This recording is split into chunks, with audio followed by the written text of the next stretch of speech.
tower you want to move? I moved over to a voice in October.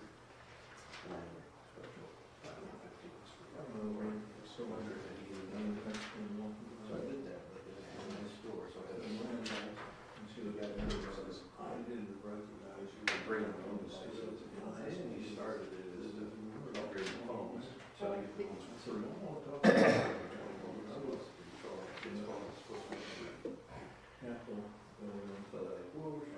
Wednesday. That's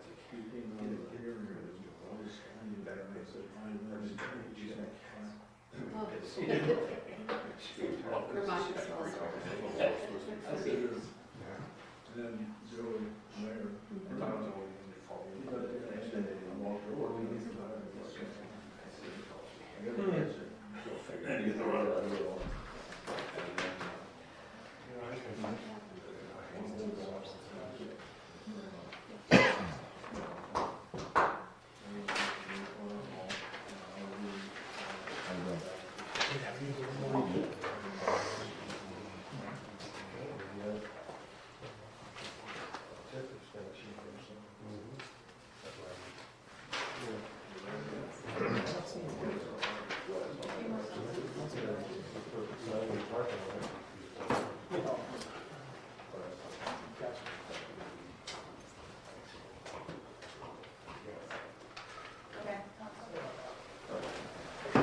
Please rise and join me in the pledge of allegiance.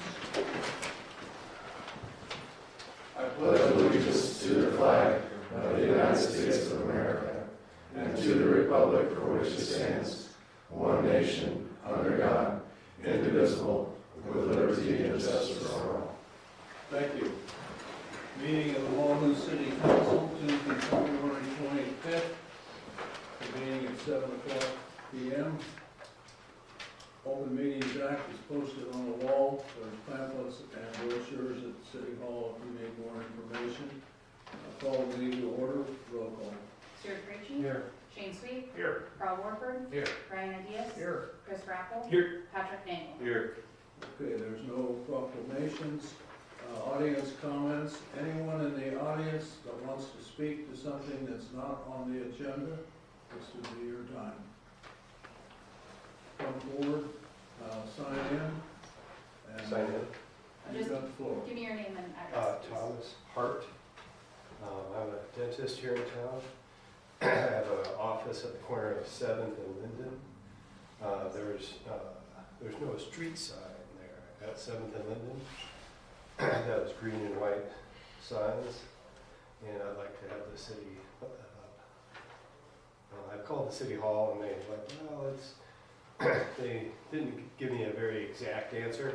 It'd be a number of months before they could think about it, and then they had to, sounds like it was going to be a 12 or 15-month process to get a couple signs up there.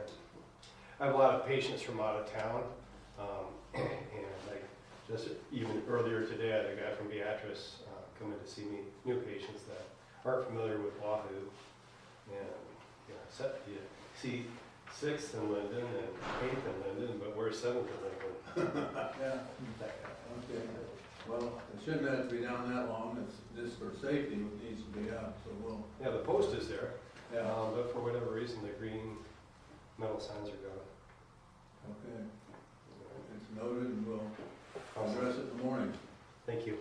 Thank you. Anybody else have any comments they want to make to the public? Okay. Her name is Gemma Hart.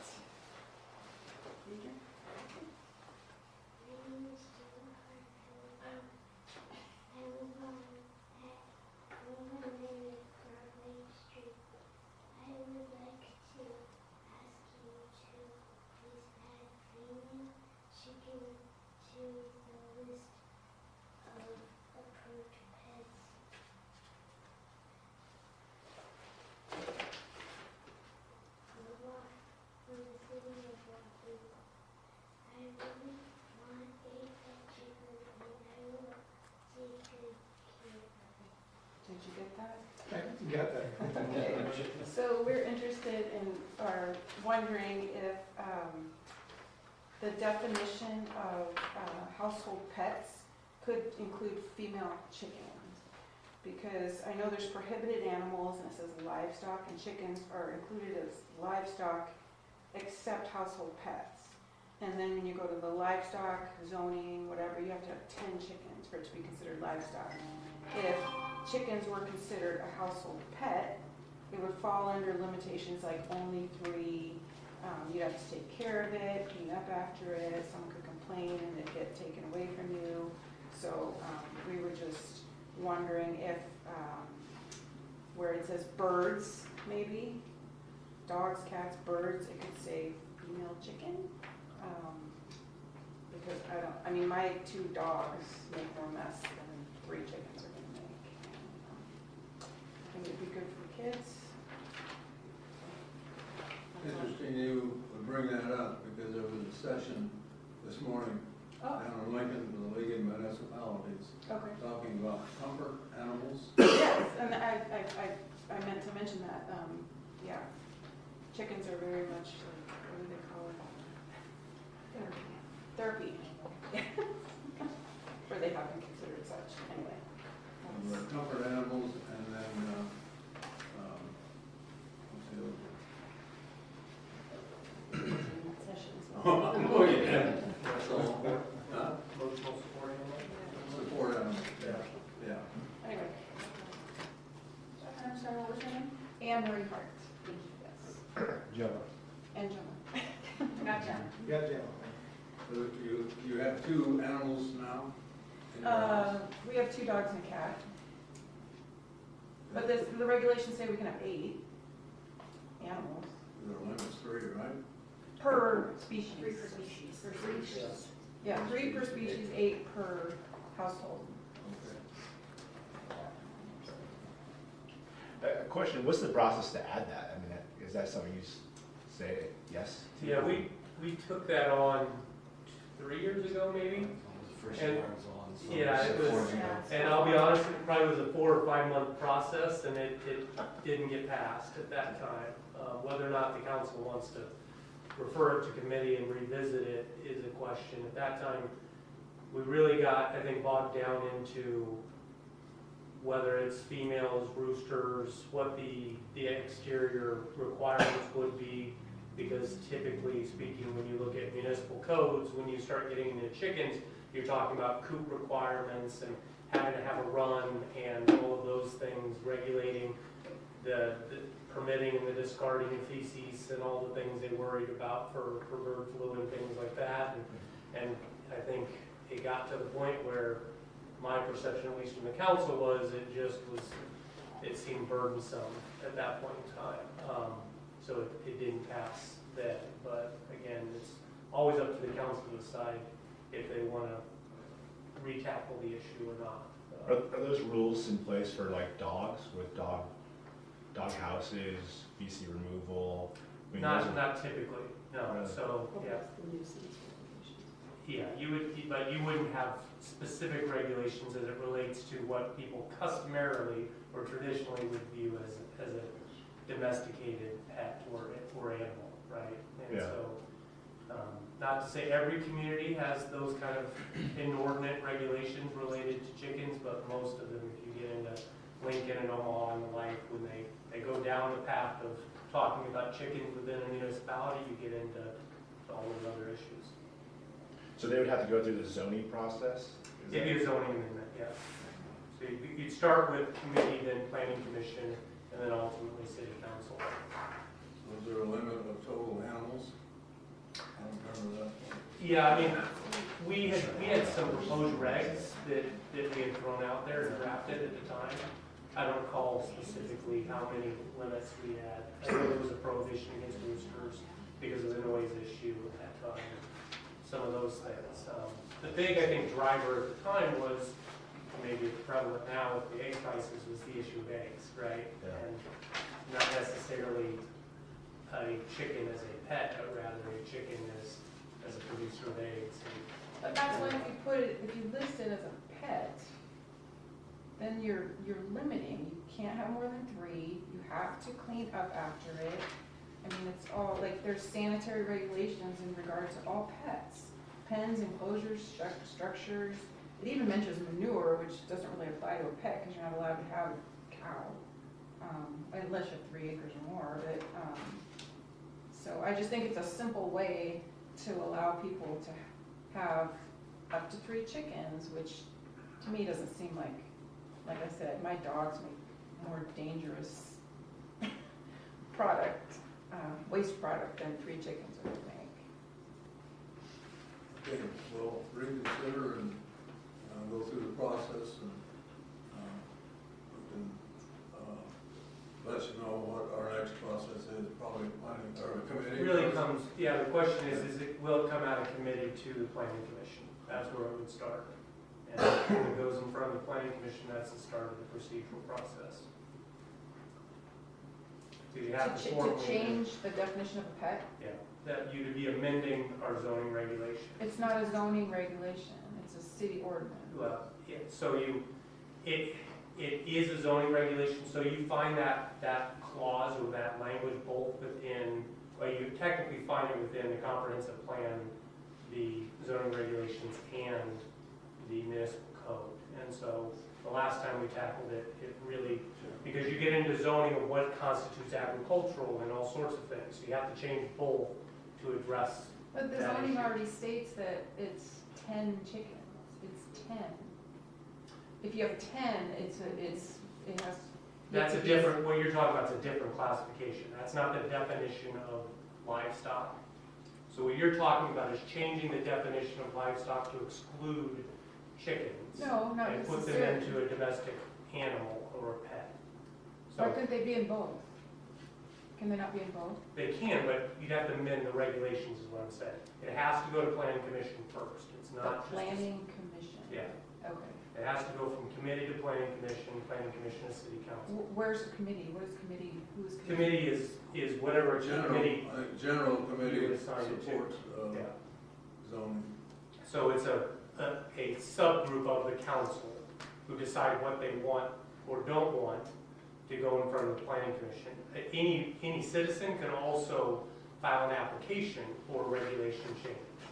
But that, if you do that, then you have to fill out the paperwork and pay the fee associated with a proposed amendment.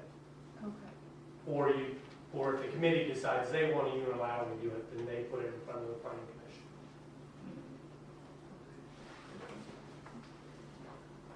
Anybody else? Okay, we'll move on. Department head reports, EMS. Good evening. Saw a few of you the other night, so hello again. Hopefully I'm pushing buttons on the keyboard here. Turn it off for you so you don't have to. For those in the audience that don't know me, my name is Grant Anderson. I'm the EMS director for the city of Wahoo. I'm going to give you kind of a snapshot of 2024, what we're working on for 25. Just kind of answer any questions you might have. So I'd like to start with some data.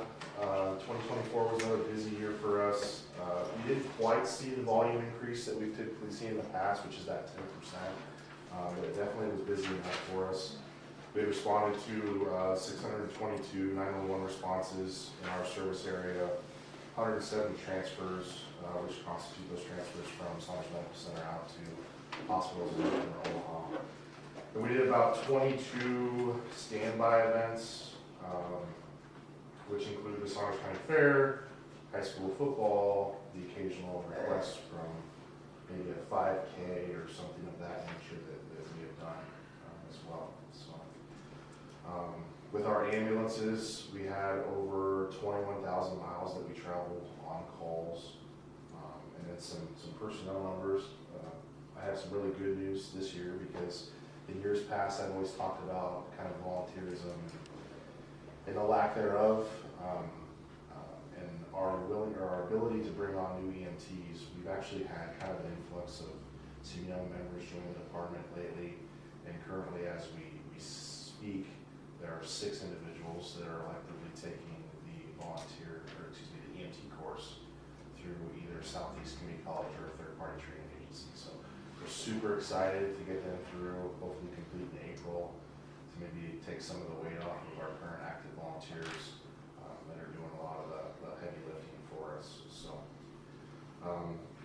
our staffing currently stays the same. We have 2 full-time paramedics in addition to my position, and then a number of part-timers that help kind of fill in the gaps of the schedule. In addition to the 6 people that are in the EMT class, over the last 2 years, we have 9 new members, so we have 9 people with less than 2 years of experience. So we spend a lot of time, training and trying to get them on the level that we need them to be at. So, of our personnel, they had about 1,700 training hours logged last year, which includes either outside training, training within the department, going to things like fire school, EMS conference, stuff like that. So there's a lot of time that's definitely committed on behalf of our personnel. We had 11 people that responded to over 100 incidents last year, which is up from 9 we had last year. So we definitely have a few that are more active. One of the things that we try to prioritize for obvious reasons is, safety, and trying to capture some data on safety and driving behavior. Contrary to the fact that we did have an incident with one of our ambulances last year, I do feel like in terms of the national standard, we're doing some things that are beyond what most agencies do in EMS. Some important statistics that I look at is how often are we transporting our patients with lights and sirens? Because the misconception about EMS is we just assume that everybody has the lights and sirens on, when they're going to a call or transporting a patient. The reality is that's not the case anymore. Because of the level of care that we provide in the ambulance and the statistics and data that exist in the world, it's actually relatively more unsafe for us to drive with lights and sirens than it would be to not use them at all. And really only 8% of the time when we have a patient loaded are we using the lights and sirens, and that's usually for a criteria that is life-threatening in nature. So I feel pretty proud of that because there's still agencies not too far from here that feel like they need to transport every patient with lights and sirens, no matter their acuity. So, in addition to that, we have our camera systems on our ambulances. So those camera systems are GPS enabled, allow me to retrieve footage as needed. They also track metrics as far as speeds. I get alerts when they exceed the speed limit by a certain amount, rolling stops, violating stop signs, stuff like that, following distance, all sweet artificial intelligence things that exist in the world these days. So it's things that allow us to review and hopefully mitigate any issues before we have an incident with those vehicles. So overall, our average shoot time, which is a statistic I look at as an agency administrator, because there's a lot of different metrics you can look at, such as response time, you can look at scene time, all of those things. But I look at shoot time because I'm not a huge fan of response time because the reality is, whether people in EMS want to admit it or not, 80–90% of what we do is not life-threatening in nature. Most of it is medical complaints that may require medical care, but not necessarily as time-sensitive as people would think. So I like to look at shoot time because that's the time it takes us to receive the call and get out the door. Because our response time may be skewed by the acuity of the call. Whereas, if we're requested not to use lights and sirens, maybe we're going to the nursing home because the doctor determined that their lab values are off. Those are all situations that we don't necessarily need to rush and hurry and risk our people or the safety of the community. So our average shoot time, which I think is pretty good, is averaging 4 minutes and 31 seconds from the time of dispatch to the time our ambulance is on the road. So obviously during our daytime hours, we're a little bit better staffed in terms of having people around. Nighttime, people have to get waken up, get out of bed, stuff like that. So those response times are a little bit longer at night than they are in the daytime hours. But 4 minutes and 31 seconds, I think, is a pretty good benchmark that we're hitting. Our peak volume occurs between 7 a.m. and about 9 p.m. at night. It drops off pretty significantly after 10 p.m. and then until about 6 or 7 a.m. it picks back up.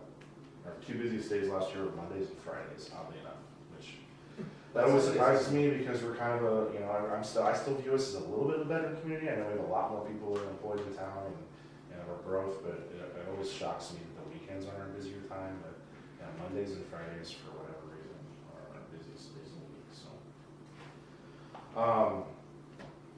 we're still hitting about 80% of the time that we're running our calls in the city limits versus the 20% of time is usually outside the city limits. So again, we're kind of hitting that same mark as far as even if the total volume changes, about 20% of the time we're leaving our community to run a call, whether that's in the Weston Rural District, Wahoo Rural District, Colin, etc. We've had an increase in mutual aid requests in the last year that goes, it's worth saying, because I think it kind of sheds some light on the state of volunteerism across the state. Continuous discussions at the state level, the regional level about, you know, what can we do to improve, how can we get more people to get involved in volunteer fire and EMS, because we see it here. We've pretty much been automatically dispatched to most calls in the Ceresco area from about 7A to 7P. So anytime they have a call during the day, it's usually us or Valparaiso picking up that. And then we have seen a little bit of an increase with the Cedar Bluffs Rural Fire District as far as having to go up there, which is not a short trip for us at all. So I think it sheds some light on there's an existing issue that occurs everywhere on trying to get ambulances out the door. So some of the projects and things we're working on, I do have a little bit of an update on the radio system, which is that very large, robust project the county is spearheading.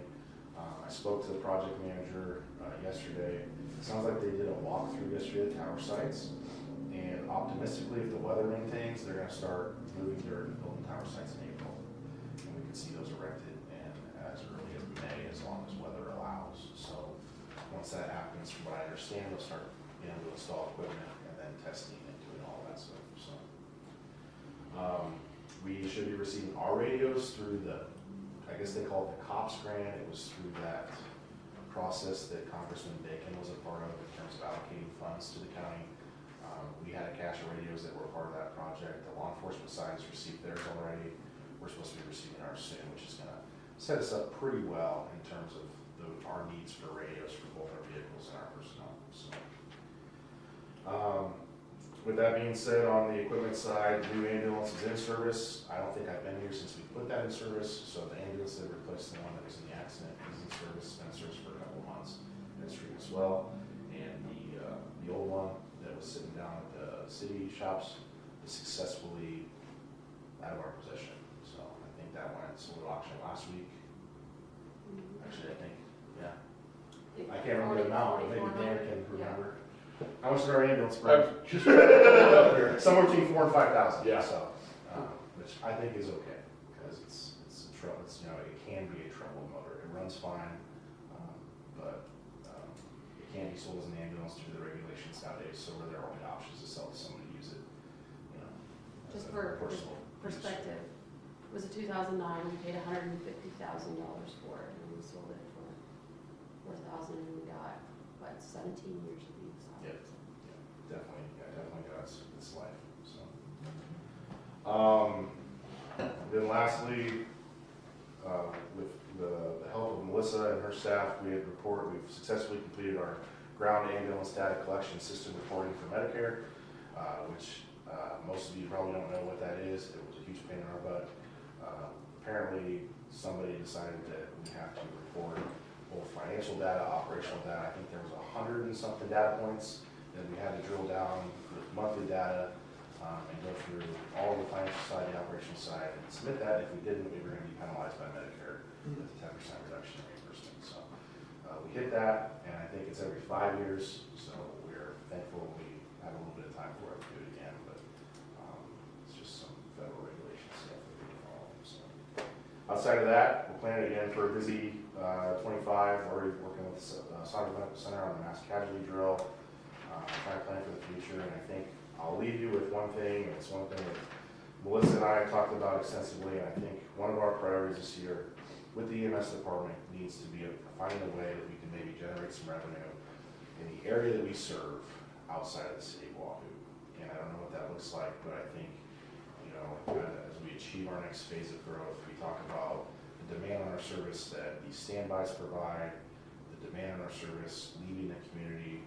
You know, we're trying to be a little bit more prejudiced on how often we send both of our resources out of the community at once, because ultimately, you know, our responsibility is to the taxpayers of Wahoo who pay for the service. I think we need to look hard at our obligation to respond outside outside of the community. And in order to do that, I believe that people should be paying their fair share for that. I think Melissa and I will work hard on what that next step is, but it may require the help of our mayor and council as we move forward, because it's going to be some tough conversations to be had, because it's not the way we've always done it. But as the EMS grows in the future, we have to look at ways that we can be sustainable and continue to provide good care to our citizens. So with that, if you have any questions, I'm happy to answer them.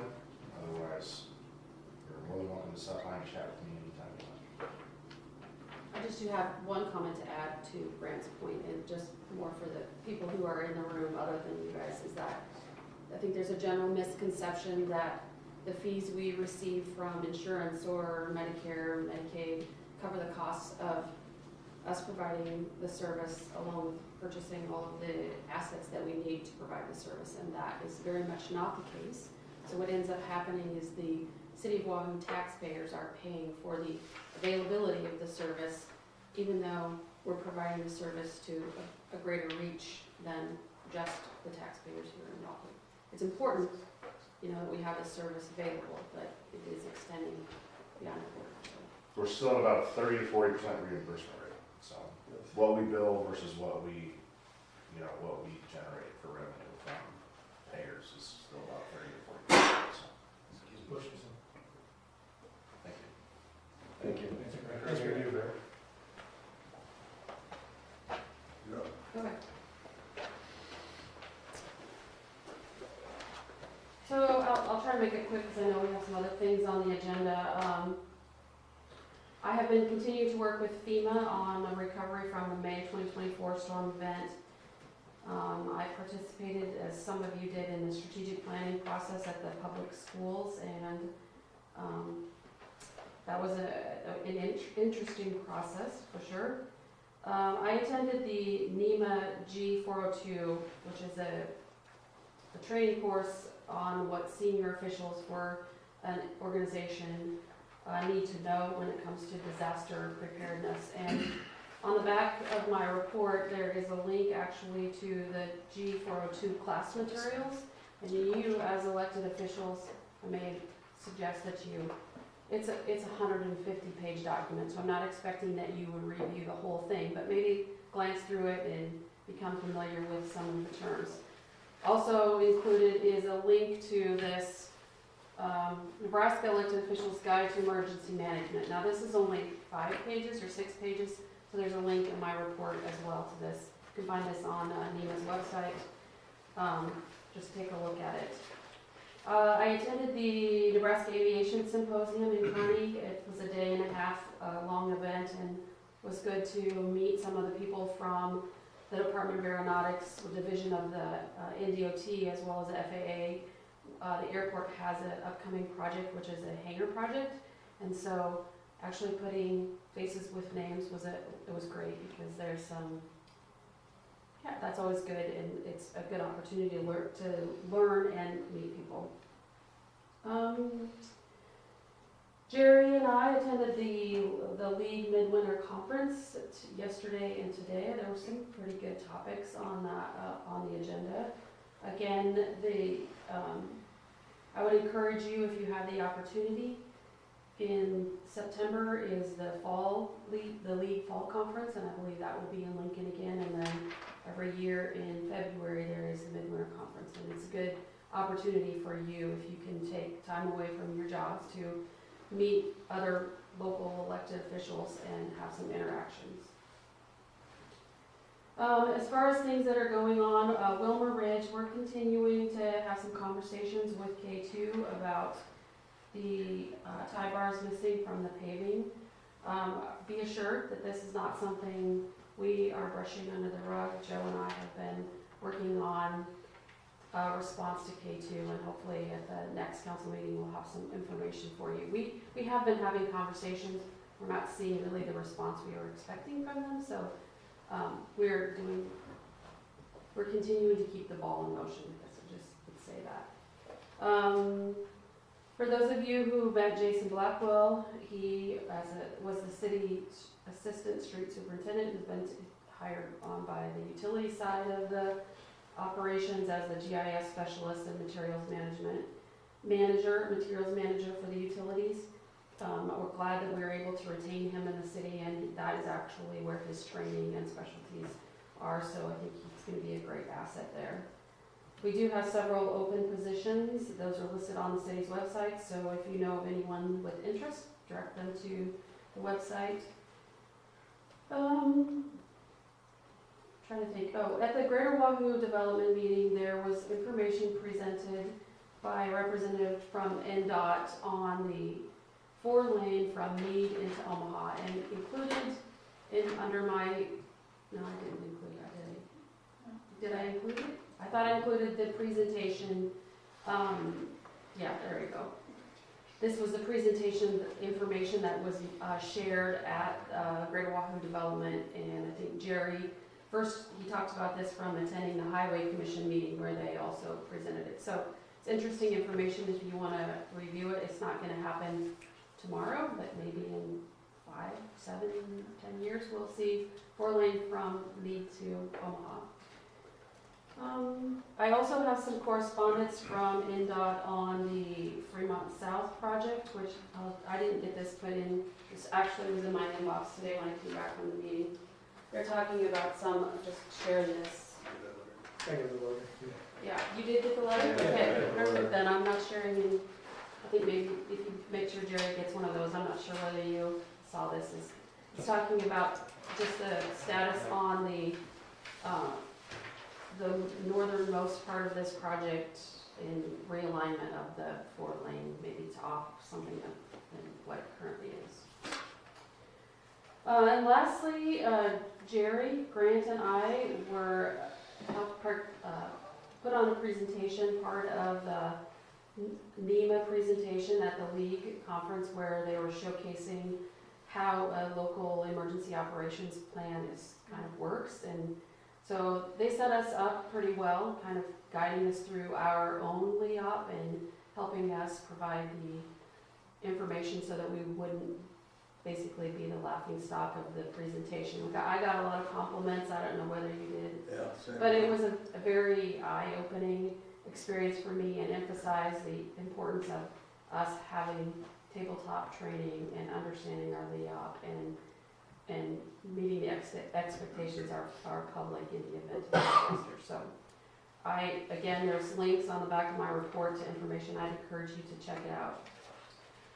The last thing that I have is I attended the Nebraska City County Managers Association meeting, which I have been a member of for quite a few years. And if you are supportive, I would like to submit my name as a officer candidate for that organization. It would be a 5-year commitment where you start out as secretary-treasurer, and you're vice president, and you're president-elect, and president, and then you're past president. So when you are vice president, your community takes on the planning of the city manager's annual conference. And so I guess if you have opposition to that, I'd like to know that now before I submit my name, and you can email me your thoughts.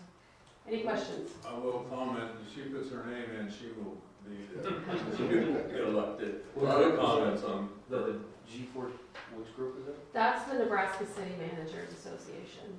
The G402 was NEMA, Nebraska Okay. Emergency Management. So.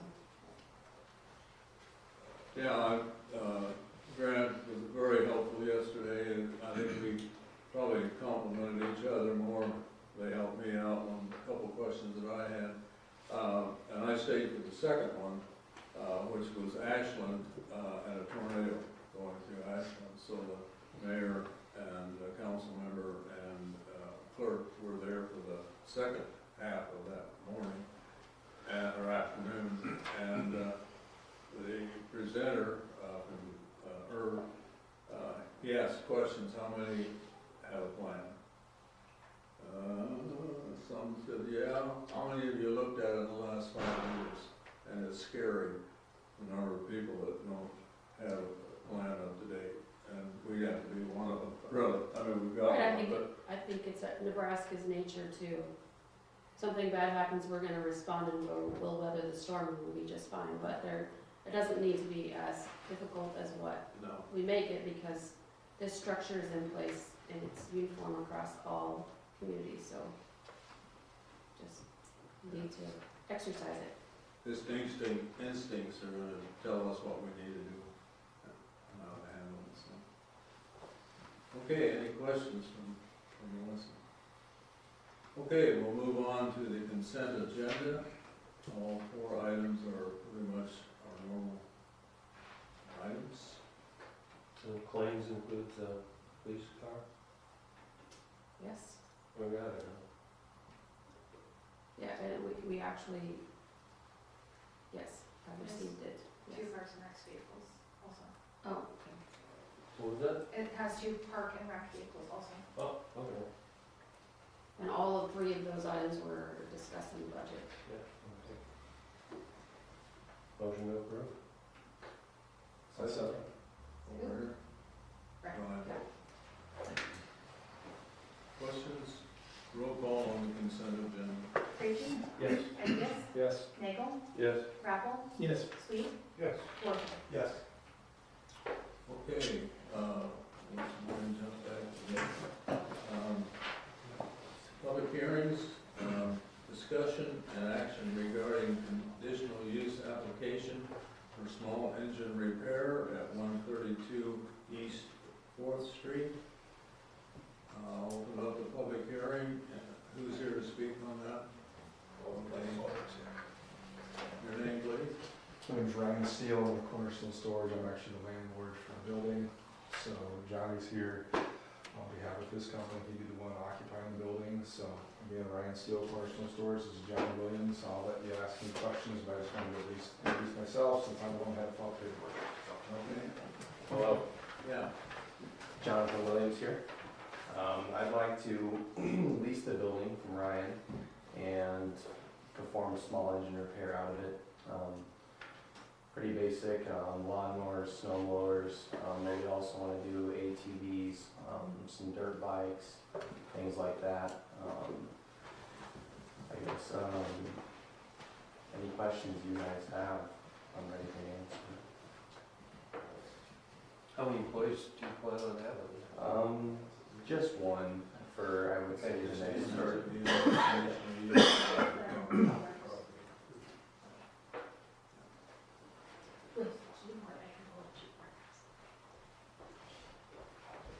And this is located, I know the address is 132 East 4th, but that is, So that would be, there's Wahoo Nails, 4th and Linden. 4th and Linden, and there's alley access right next to Wahoo Nails. And so that our building actually has access from the alley and then on North Linden Street. It's kind of difficult to Yeah. explore. You gotta know where you're going now to get there. Yeah. So the conditional use would be for the property, and not the occupant. I think planning commission had some questions about, you know, the flow of the traffic and where, if any items would ever be stored outside. Correct. To answer that. I do not plan on storing anything outside, for various reasons, A, for appeal and of the city, you know, I want everything to look clean too down there. And then, as far as, yeah, there's nothing really that's gonna be stored outside, not even a trailer. We have enough room for how we've been operating. I'm actually operating in Omaha, on 56th and Center, and this is more space than we really need. So if we were to have a trailer or anything like that, it would easily go inside. As far as traffic flow and getting people in and out, we're not really a retail store, so we're not gonna have like helmets or parts or pieces for people to really park, come in and spend time purchasing. If anything, it'll be maybe 1 or 2 customers at max per time to either retrieve their machine or drop it off. And as far as drop off and pickup, ideally the alley's one way, so they could pull through the alley and occupy right in front of our garage door, and we would spend on most machines 3 minutes or less unloading. and getting it in the door, so the alley access isn't blocked for anybody else. Otherwise, I know Ryan also owns the storage side, which is there on, is that Fourth Street? Down here. So if he's willing, we may be able to have people just, you know, kind of pull up along there, so we're not blocking traffic or anything like that, to unload, and then we can easily, you know, take them around. Any dirt bikes or anything like that won't be operated near the street or rolled onto the street or anything like that. Only road legal motorcycles, or I guess side by sides if they have all the proper registration flags. Your hours of operation, you're planning 9 to 5. 9 to 5 or so? Yeah. And as far as testing out your small engines during that time, I'm sure, but Yeah, and anything anticipated beyond that? Into the no, evening or nighttime? no late night runs or anything like that. No loud noise after really 5 o'clock. So you're moving a business from Omaha to Wahoo? Is that? Yes, correct. And I like Wahoo because I've done a lot of business with Brian Banghart with Banghart Diesel. Sure. And, he's kind of been a mentor for me. Sure. So I came and traveled through this area a lot. I'm really learning the town now. I bet. You know, trying out all the stores and local seeds and everything else. Good. It's been kind of fun. Well, I'm glad you're interested. We do need a business like this. It's been a while since we had someone in town that was fixing lawnmowers, and their outside storage got a little out of hand. So that's where a lot of questions are coming from. Yeah. I've seen a lot of small engine repair and how stuff just piles up outside. And for us, if we're done with it, it's gone. And we don't try to leave any trash laying around. We really want a clean setup inside and out.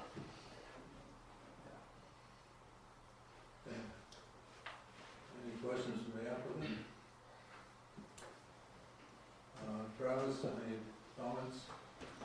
No, the planning commission recommended approval contingent upon bathroom facility and, you know, basically the normal C1 items, which wouldn't allow outdoor storage, that type of thing anyway. So there's the bathroom that they're working on to get one installed for the business itself. That's a requirement for any operation, so we have to have that, and that's about it.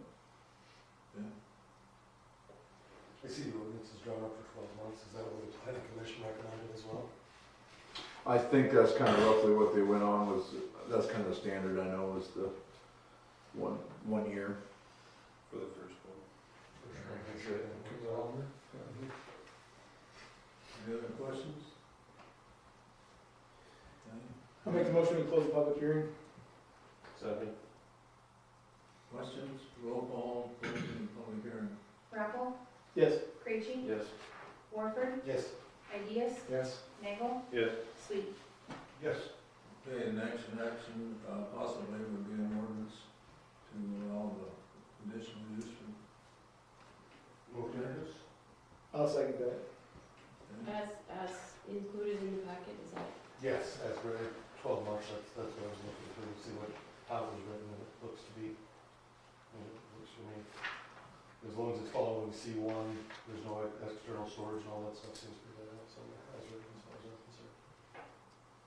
Okay. Is there a motion to waive 3 readings? Motion to waive. Second. Third. Any questions? Roll call on the motion to waive the 3 readings. Krejci, Yes. Nagel, Yes. Sweet, Yes. Warford, Yes. Rappel, Yes. Ideas. Yes. Okay, now roll call on the final reading.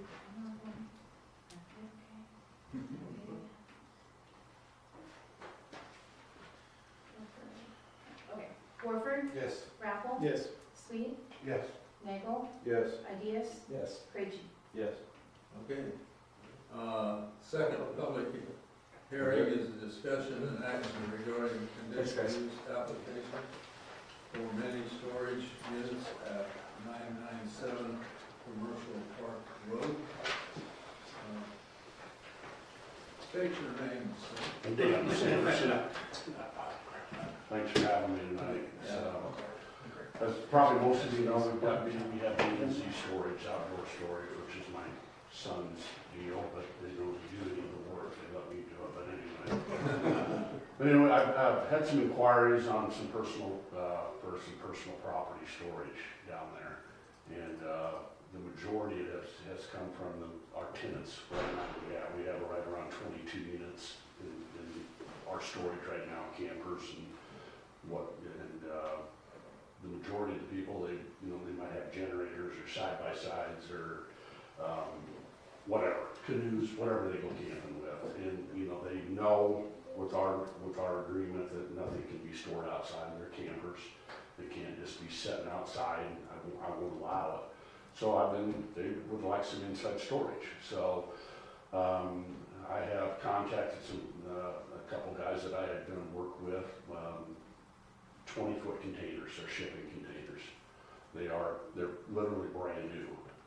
They would all be uniform in color and uniform in size. What we're looking at is 20-footers by 8-footers. I did give a map. I don't know if you have that map on your deal. I don't, sorry, but I can go back to the, I should probably, I didn't even think about it.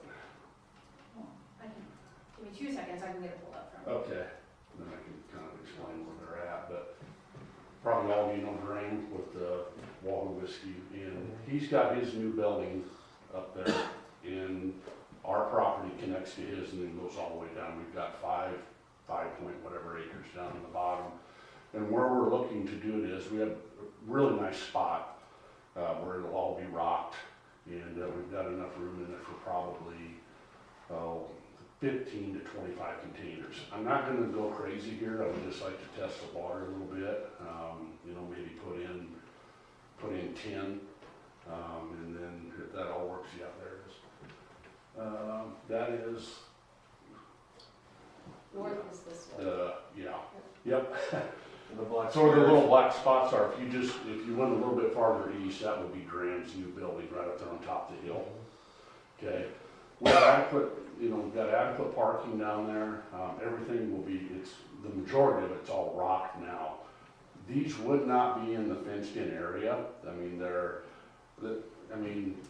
These, they're not just your typical container. The floors are fire retardant.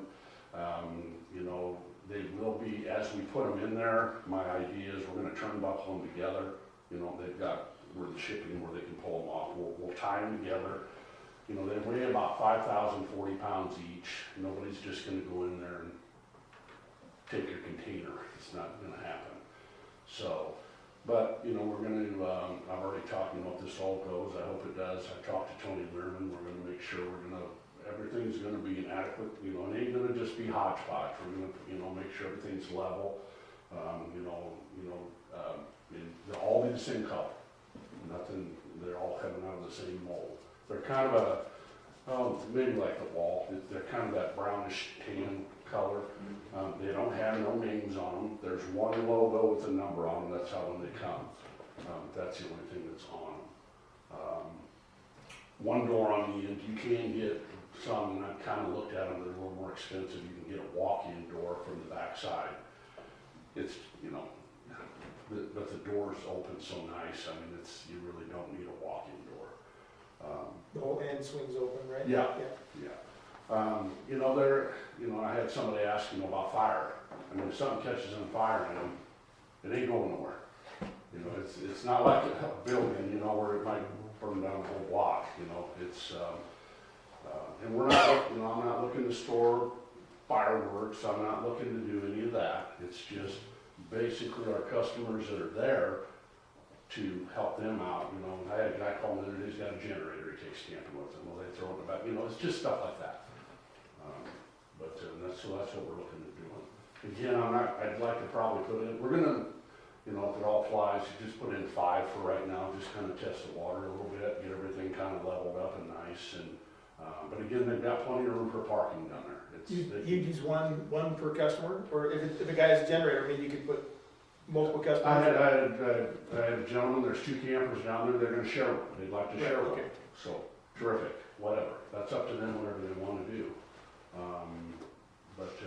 Again, you know, keeping the weeds down, we do our best to try to keep, you know, I don't want a mess either, just like anybody else. I don't want weeds, that's why I spent a lot of money on rock down there. So that's our game plan, if you know, if it all flies, so.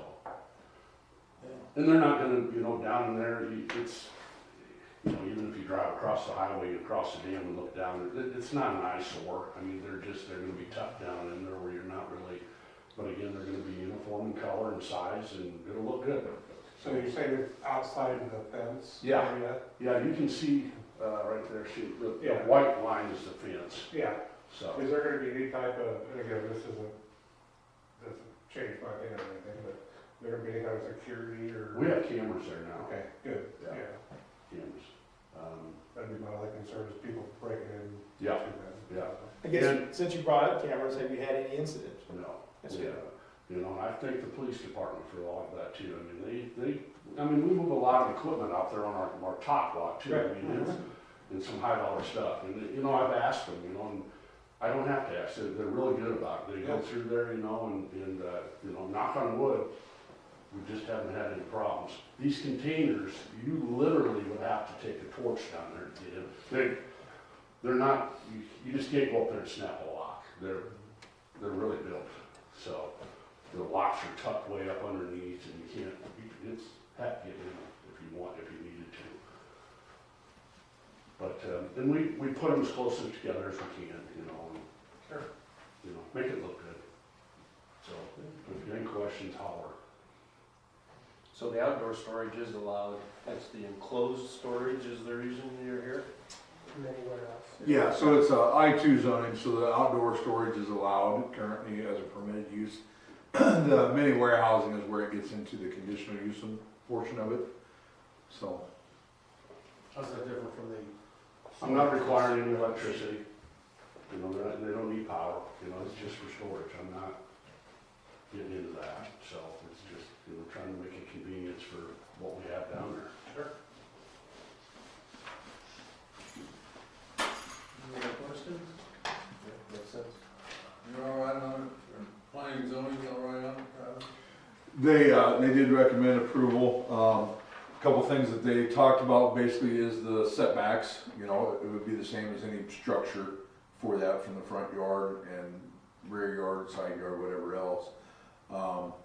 So it would be treated just like a regular building, so I think we would still have to permit for it. I guess obviously we're going through this process, but then we'd have that permit portion of it.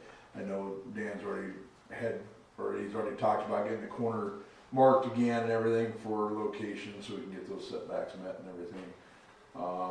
They talked about landscaping requirements. It is in the design standard corridor, but, you know, those are kind of limited a little bit of what you can do in that situation, with those, so. That's about the items that they touched on, mainly was the security, uniform of them, and, setbacks. And improvements are on the east side, so we're not dealing, because I know your property, I think on the west side's in the floodway, but the improvements would be on the east side. My west fence is about the line. Yeah. Yeah, You're that's you're out just, of that whole flood. But then we go, I mean, we're 20 foot into John Deere, we own, so past the poles, but whatever.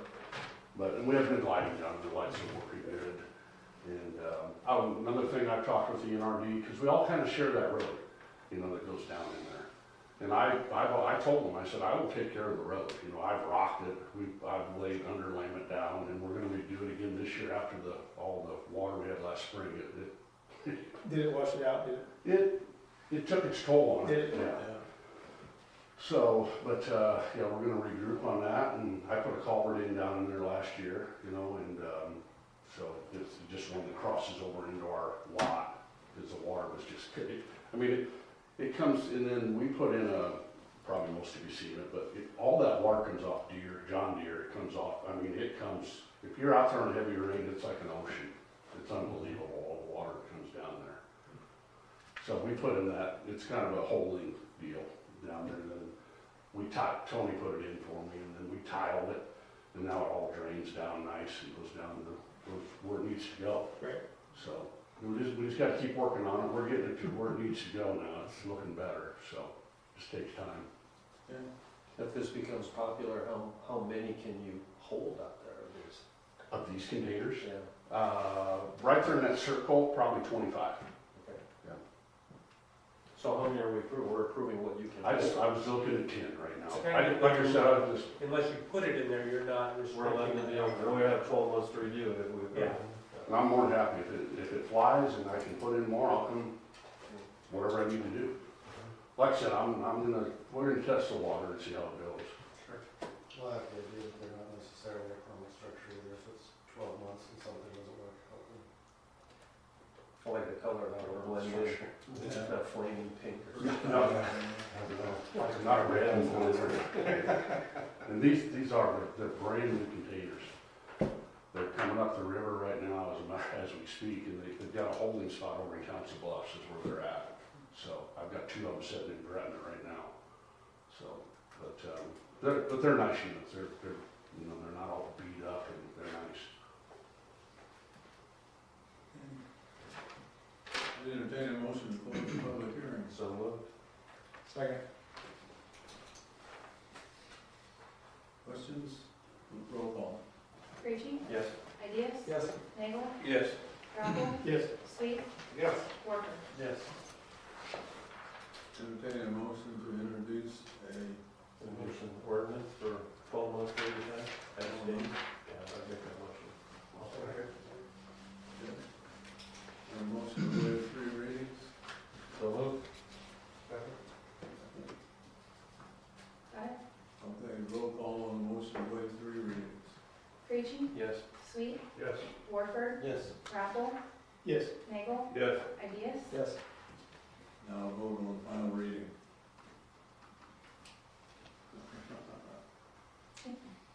Start calling when you're ready. Creachy, Yes. Sweet, Yes. Warford, Yes. Krakel, Yes. Nagel, Yes. Ideas. Yes. Okay. Thank you. Good. Thank you. Thank you. Thanks. Thank you. See you later. Okay, next, action that is not requiring a public hearing. Number 1 is discussion and possible action regarding phase 2 of Kennedy Campus South Hall project. This was discussed and said it would be on the agenda tonight. So,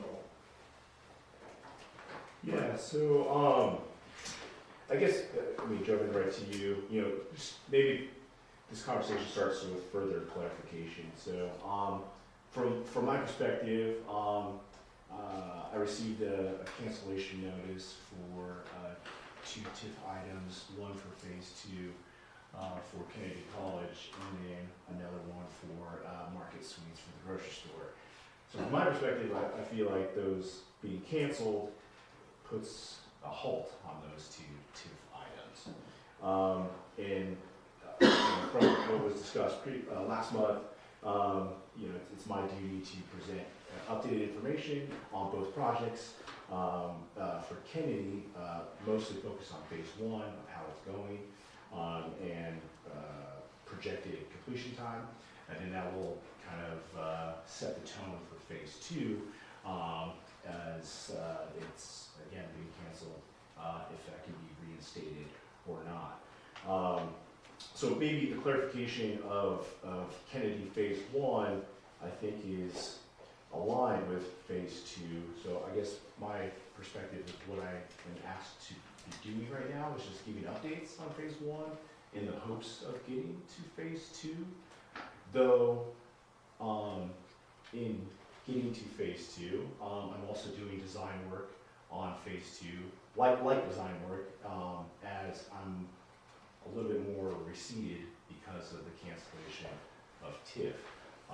Another item that is a little bit of a concern and a challenge to now work through is the TIF note live or not? If I go to a bank and present the TIF note as approved and they accept that as tangent material, versus now, from my perspective, it's canceled and it's less tangible and it's more of an unknown. So I guess if there could be some initial clarification on what cancellation actually means, and then how to get to a reinstatement of phase two, as I am still working on it, as part of design and planning, and then also executing phase one, as I understand and admitted I'm behind schedule on that, but we're still making incremental progress to be completed by the summer, so. So I think as far as the TIF notes go, there's actually two. One for phase one, one for phase two. So those are separate. Correct. Right. Is phase one and two canceled, or is just Well, phase two so I canceled? think, yeah, to your point, Mike, that's a good question of the council, which is, and we really have phase one and phase two. Phase one, the only thing that's really in front of you is based on the updates that Mike has provided, are you comfortable with a reinstatement, i.e. an amendment to the phase one TIF agreement to allow it to stay in place, right? Then the secondary question is as to the TIF portion of phase two and, of course, the land transfer portion of phase two, where are you on that, right? And I would expect that as a developer, one of the things Mike probably wants and needs sooner rather than later is an answer at least on the TIF phase one portion of this, right? In terms of, is the TIF portion of phase one still, are you agreeable to allow it to proceed as he completes the phase one of the project? And then the question to you becomes, are you ready now, or do you want to revisit the phase two issue at some later point in time as phase one gets closer to the end, right? And that's your choice entirely. Okay, so that's not how I remember, or at least understood things beginning. My understanding was phase one wasn't effective, or that we couldn't, that while the TIF, I mean, it's already started, right? The clock started January 1. But we didn't cancel anything because all of that was already in place. It just, the clock has already started on phase one, right? Is that not correct? Yeah, so what you're referring to is one of the questions. I think there were two elements on phase one, the real estate and the TIF, right? On phase one, the only requirement on the real estate portion was the commencement date. And he adhered to the commencement date, and so he has a right to continue to own phase one. That's black and white, right? The TIF issue, there are certain requirements within that TIF agreement that weren't adhered to. So the TIF issue is up in the air. Now, I would assume that this is obviously not my part in this, but I would assume that based on the information that's been provided to you, you don't have a lot of ill feelings towards continuing on with TIF on phase one. But I think we probably need to confirm that formally so that, to Mike's point, when he's talking with lenders and the various people on the completion of phase one, he's on stronger ground. Yeah, I missed something there, because I was under the understanding that phase one wasn't affected other than the fact that that commencement date had already come, or that the clock started January 1. And outside of that, but one was, and forgive me if I'm wrong here, because my understanding from maybe a month ago or whatever it was one could continue on, and frankly, we were asking that one continue on and see the progress that would happen over the last 4 to 6 weeks, whatever it was, and evaluate, yes, this project is moving forward, it looks like. I agree, that's kind of the thing I got, that we were looking for some progress. Yeah, I didn't. And that's what my assumption is given his showing of progress, now you're probably in a position, again, I don't want to speak for you, but now you're probably in a position for saying that he's shown enough progress, we can confirm phase one, right? And then let's move past that, let's formally allow for an amendment of the phase one agreement to allow for reinstatement. And then you decide separately what you want to do on phase two. Are you ready to do something now, yes or no? Or are you waiting? What do you want to do on that? I think we're showing faith, maybe it's good faith, in allowing phase one to move forward because it already started. I think that the cancellation Phase 2 indicates, don't start on any construction. We need to sit down and talk about that. If you want to put more work into it, to design some more things or whatever, or if you're changing it and have to go back to planning and zoning. But now we've got a firm statement saying council meaning basically stop it, but we could open it up again.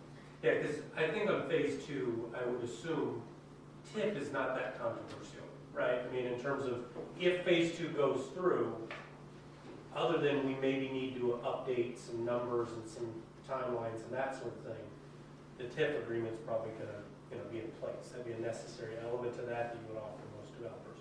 The big question in phase 2 is when, if at all, do you want to commit to transferring the ground?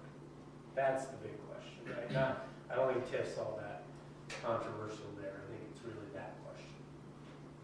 And forgive me, because I thought that's where we were today, was if we saw that there was significant progress being made in one, we can start to have confidence that one could be done by midsummer was my, if I remember correctly, that, but in order for phase 2 to be able to start in time, we would have to, we can't wait till one is done, because then we're just pulling everything back, taking the project.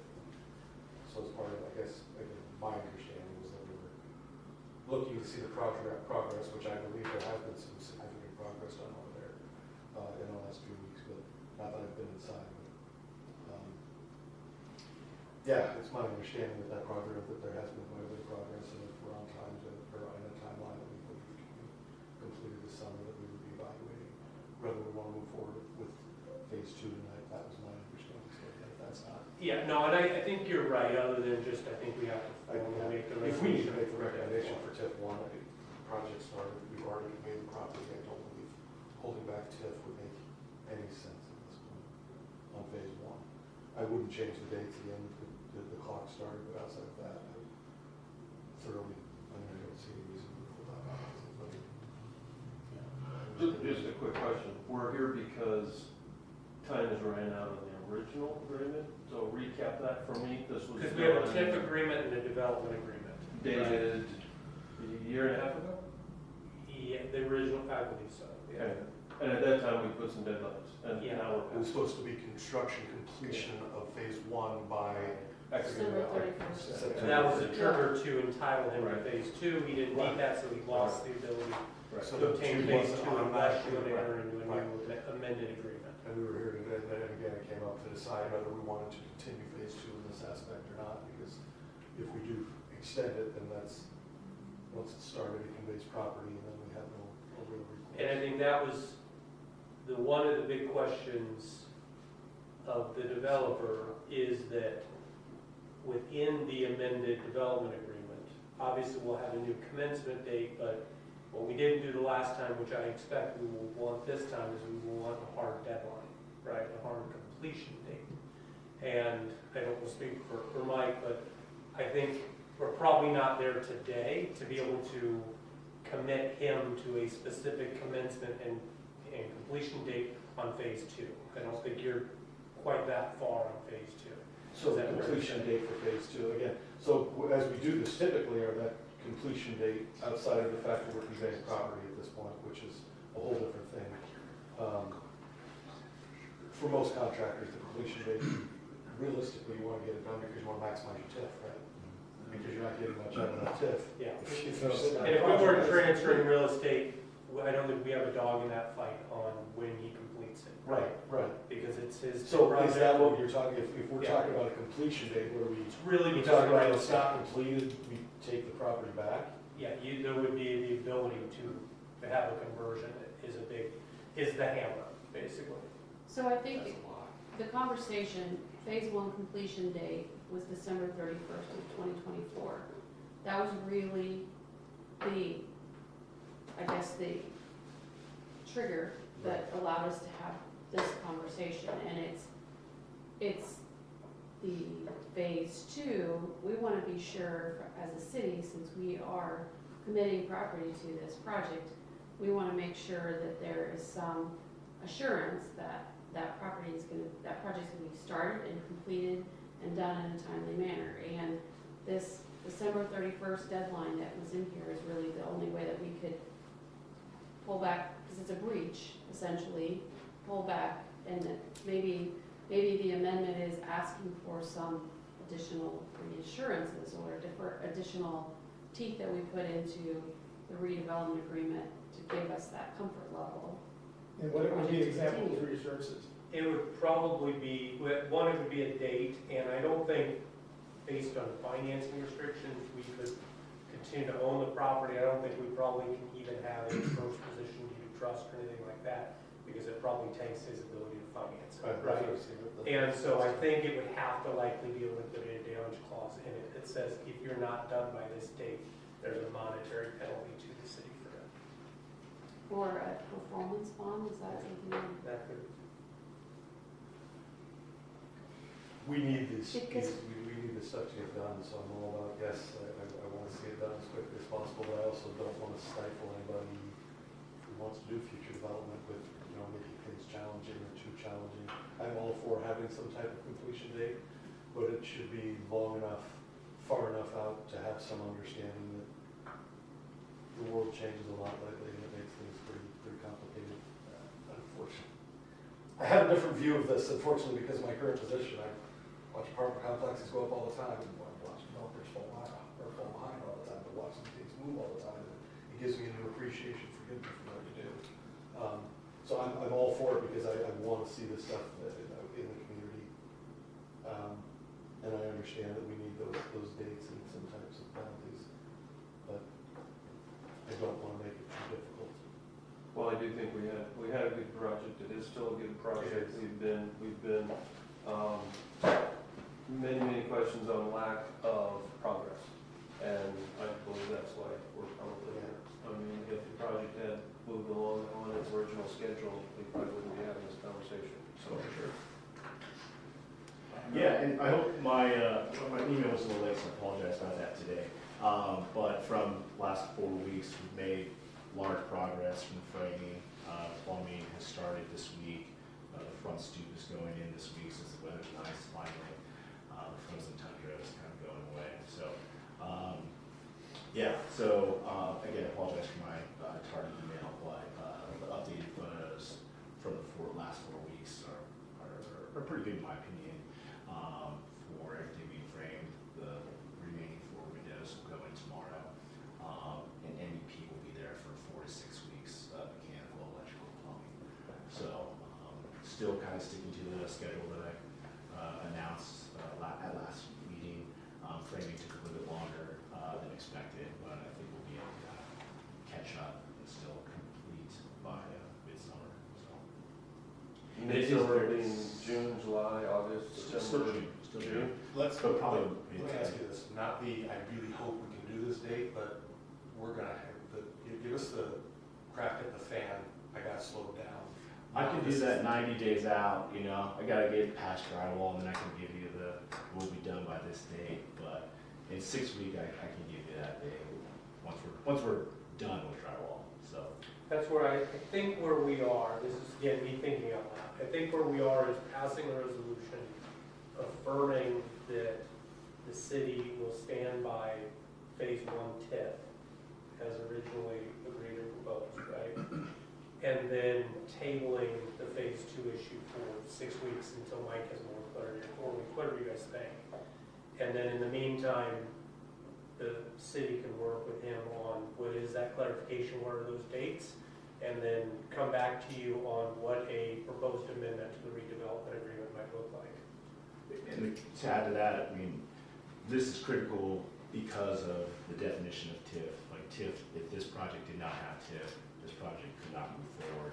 And I'm at that crossroads where if TIF is canceled and it doesn't move forward for phase 1, it'll be a lot more complicated. I'm all for it, let's get it. I didn't realize it was canceled again, my impression was that we didn't touch phase 1, so. That's what I want to clarify. I almost feel like we would have done that 4 weeks ago if we'd have realized that was a thing, because Well, we said we were meeting in tonight. Yeah. I think we kind of know where we're at and whether it's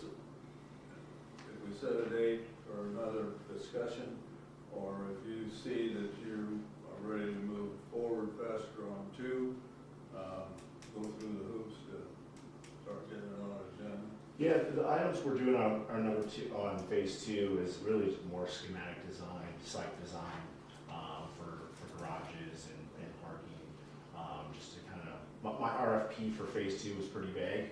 Phase one's pretty apparent, it's a concrete building that can only fit 12 units. We had to kind of go back and forth on parking, but, that one was a little quicker. So my RFP was a little conceptual for phase two. Now we're really dialing it in, putting in exact measurements, et cetera, for bedroom count and whatnot. So the architect is moving forward on design of phase two in hopes of shrinking the timeline for getting CDs and going to permitting, et cetera. So one thing also that will help save time is just having the note available to show the banks that it's not canceled.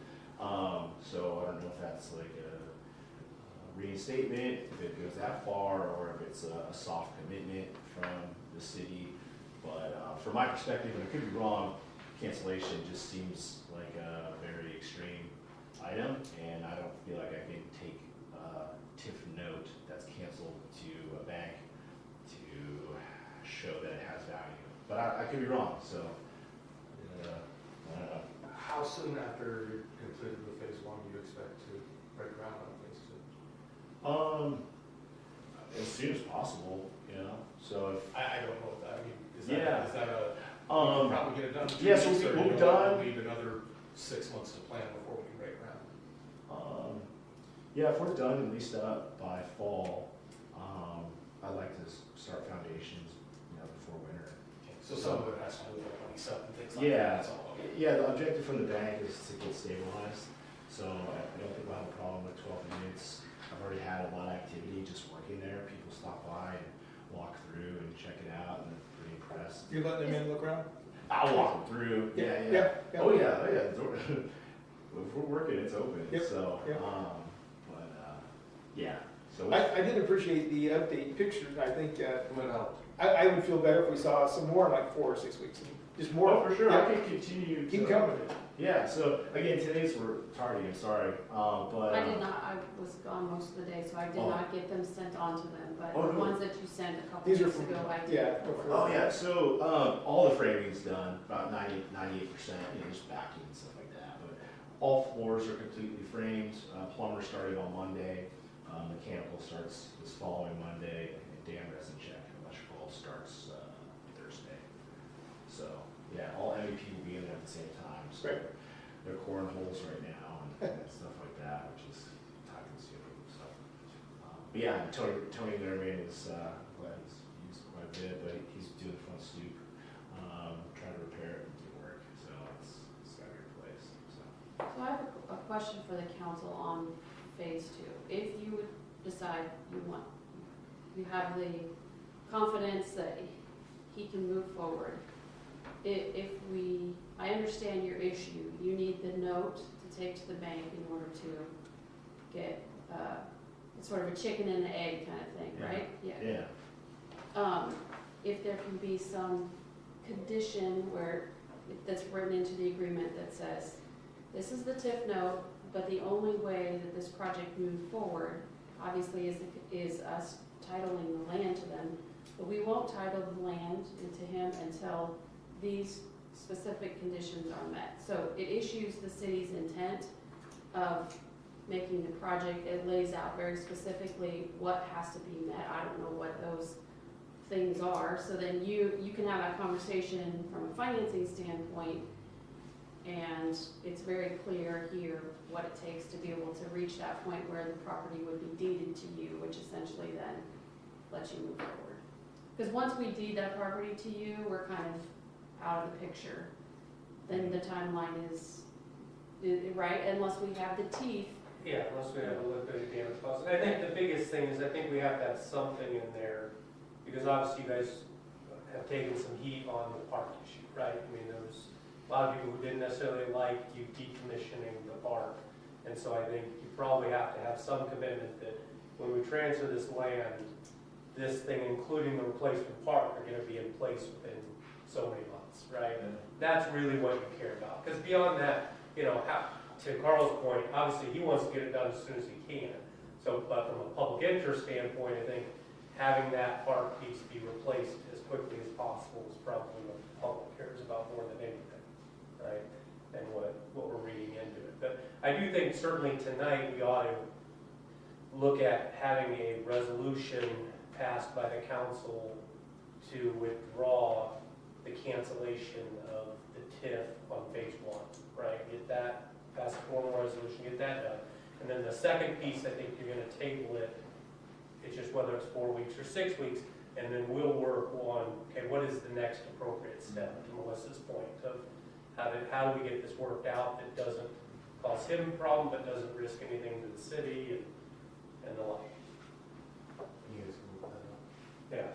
Yeah. Refresh me, since Jovan's brought up, the basketball court, where's that? Yeah, so we're gonna take out the basketball court and relocate it to the southeast corner of the site. Southeast, Yeah. full size? Oh, it's half or 3/4 of the court. Not full size, not the size it is today. So it will be reduced because right now it's huge. So, and it'll run east and west. I'm gonna hopefully reuse the same basketball hoops, and then bring the swing set over, and then add some picnic tables. I'm looking for a gym, like a gym set, whatever you call it, playground. So, yeah, just trying to figure that out. And as foundations are happening for phase 2, the court can be poured at the same time for phase 2. So as demo and removal of the old court is happening and the foundations go in, the new concrete for the court can also happen. So those two things kind of go together pretty well. So. And there's that potential that you could put some fencing around it, the court could then maybe be open sooner, or it's still happening? Well, construction, I mean, yeah, there'll be construction fencing. Well, yeah, I mean, to keep public from going where they shouldn't be, but if the court's usable, you know, then yes, the city needs to support early. As a foundation support, and then we fence it off, you know, put up construction fencing. Well, and I don't think Mike was even here, but after this whole thing was passed, there've been a few council meetings where people have come in and complained about this project because it was taking this kind of open area that kids play in and the like, and it was gonna be developed into something else, and they didn't like that. And so that I think is what we're trying to address, is that those complaints about having that space for kids and the like only be decommissioned for some finite period of time. Yeah, so that's good to know. Yeah, I mean, the cadence of the schedule can really be that fluid, where we're taking out the court and put in the foundations, the new court can be put in at the same time. They're forming up concrete, they can add more yards of concrete, that's not a problem. The fence item, I wasn't proposing a fence. Well, no, like, just like your construction fence. Oh, yeah, Your snow fence, temporary that fence, sits there yeah, to for keep sure. them out of the active framing work Yeah. happening on structures. Yeah, phase 2 will be a lot different than phase 1. Phase 1's very inclusive of the building, and we're all kind of to the north, a little bit to the south for staging and lumber and storage and stuff. But phase 2 will be a lot more pieces to it, obviously. So yeah, we'll have more construction because of that. I would hope that we could see something on the design sooner than later on that court. So citizens don't come in and are ready to move forward. They get a lot of complaints, rather expose it early, and so we got more time to talk it through. Yeah, the public space hasn't changed since my RFP. It's the same public space that I've initially submitted. I'm just really playing with the bedroom, like if it's a 1-bedroom or a 2-bedroom, does it have a garage attached, is it tandem? Yeah. That's more of, I'm really playing with the program of the housing versus any of the public space, so. But yeah, again, my email was tardy today, but I have an updated site plan that kind of just shows, you know, the general direction of how it's moving forward, so. And the overall kind of concept of what the facades will look like and how they'll kind of play into the neighborhood look. So we're looking at 1-story to 2-story facades, so. Okay, Jovan has presented a resolution, here she is. I move we do that. I'll second. Let's read that. She's got three parts, It's it's a resolution to, withdraw determination. Yeah. Withdraw determination for Approval of resolution to withdraw the cancellation of phase one TIF agreement for Kennedy Campus softball. Correct. I That's think we tend to what- tackle that issue That's first, what- then we'll talk about the table, right? I'll second I got a second, I think. Right. Right, yeah. I didn't hear. Just, we're all laughing. Okay. that. Ready? Roll call. Warford, Yes. Ideas? Yes. Preachy? Yes. Nagel? Yes. Rappel? Yes. Sweet? Yes. And I'm generally hearing the council's on board with kind of continuing the conversation on phase two. So to me, the only question is, are you tabling it 4 weeks, or you tabling it 6 weeks? Where, what is, between the developer and you, what is the appropriate timeline? 4 weeks or 6 weeks, what sounds better to you? Well, like I said, like to get the MEP, mechanical, electrical, plumbing, and then have a better idea of how long drywall will take. I'm still shooting for June as a completion date, but if you want me to narrow my date completion, I really want to get to do that first. See how framing inspections go with Travis. Tim's done it, so it should be good, but you never know till you get to that point. So, yeah, 6 or Let us 2 know. meetings from Can we now. just put it on or table it, and then until you guys have gotten together to figure out what the language, an agreeable language for that will look like?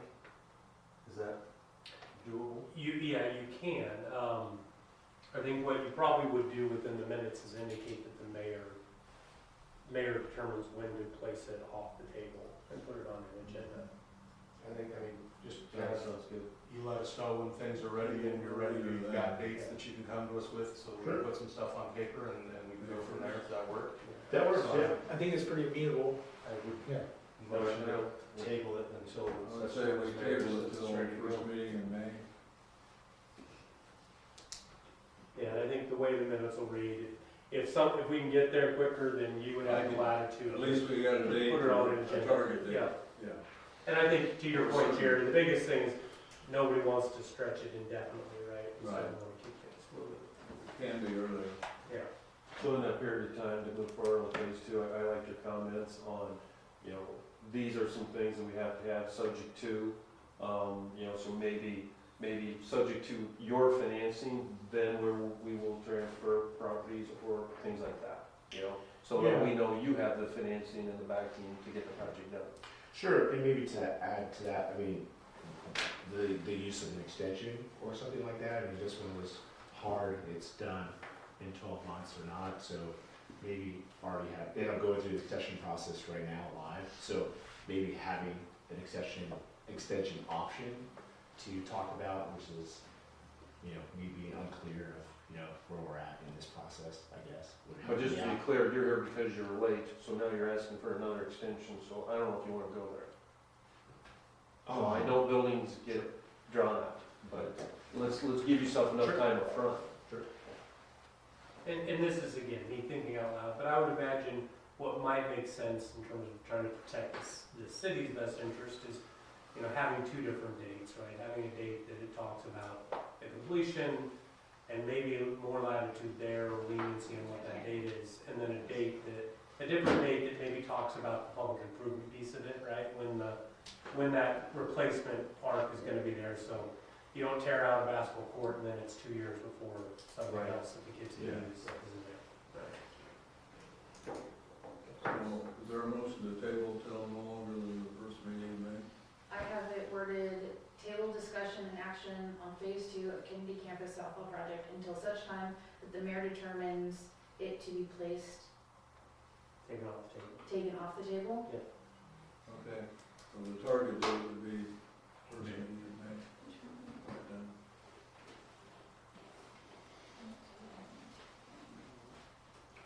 If you feel like we need an end to that, I would amend the motion to say no later than May 1st. That provides Jerry some guidance at least, right, in terms of. Then the first meeting in First May. meeting in May, sorry, yes. Is that the 6th then, Tuesday? No. The following Thursday. second Tuesday. May's too far away, no concept. Right. Carl made the motion. I'll second.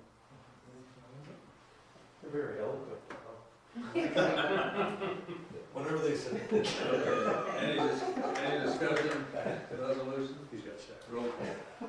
Warford, Yes. Ideas? Yes. Sweet, Yes. Preachy, Yes. Rappel, Yes. Nagel. Yes. Okay, number 2, discussion and possible action regarding TIF agreement with Lincoln Center Investments Wahoo Super Project. So, this one is slightly different, but still equally as important. Kind of like what Melissa said, it's a chicken and the egg thing. So, as we went through a slight, I guess I should step back. You know, last time I presented a slight design update where we went from 4 stories down to 3. Went from 1 building split to 2, still keeping the commercial retail space on 5th Street, and with the allowance of Beach Street townhomes having that. I know you talked about, we never saw that though. No. Oh. I think that was the intention. I think, yeah, you were gonna bring it tonight, because you showed Travis, but we never saw it. Crap. Well, I had it, yeah. There was like a rough plan, I think we gave to Travis. Like the day before or something, so we didn't. Oh. Rats. It's the same thing. Do you want to read up on my computer? What? I think you can cast it. I know we talked about it, but like you say, we haven't seen I it. can pull it up.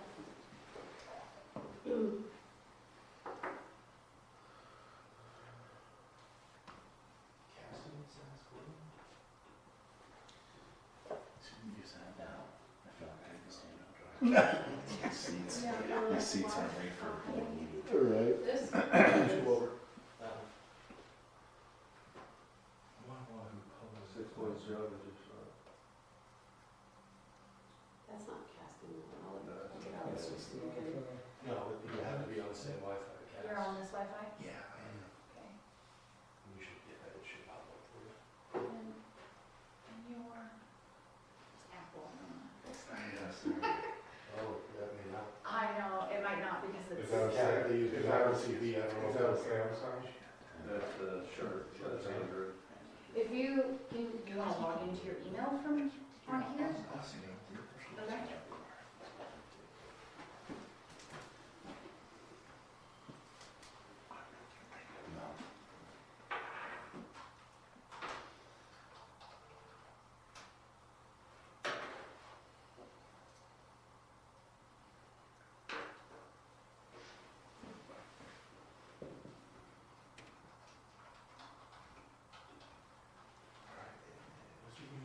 FAS.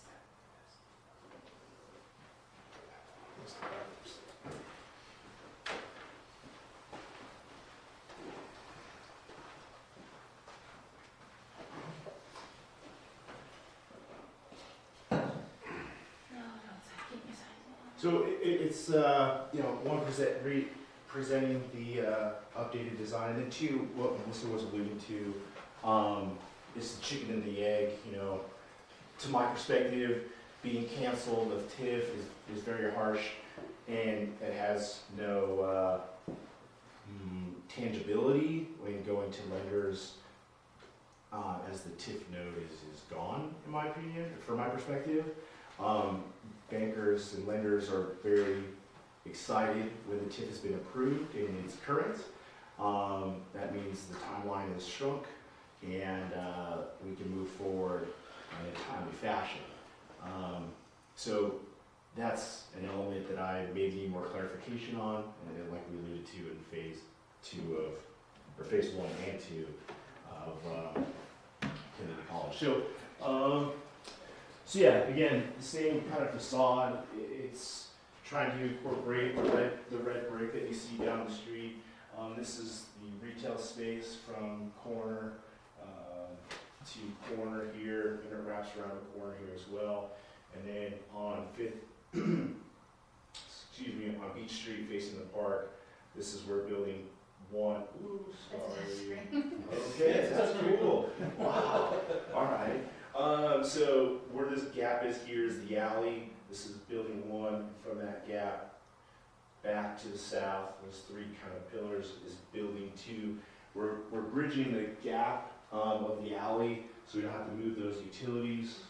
And then we brought it down a story, so we had avoided mechanical and elevator expenses, both from construction and from ongoing maintenance. So we went with a flat facade on Fifth Avenue, again to meet the aesthetic fabric of the downtown. I don't want balconies on Fifth Street, so still don't people throwing stuff on cars or causing any problems for people walking by. So though I think on Beach Street having balconies and patios on the first, balconies on 2 and 3, patios for the townhomes on the first floor is very inviting, connects to the community, and really kind of makes that fun connection across the street to the apartments, and then also south to the community center and civic center. So again, we have 6,000 square feet of commercial space.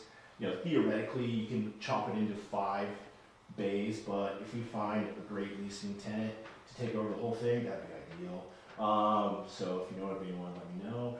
But we added garages to the rear and made those tandem to help improve our parking count. So in this new design, our parking has increased.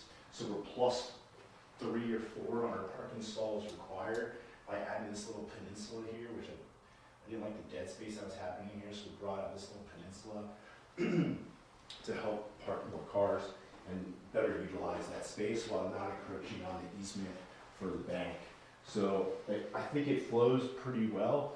It takes into consideration a lot of the kind of restrictions that we have, and it helps maximize the potential of the site by building 58 units, 1s and 2 bedrooms, different varying sizes and layouts. So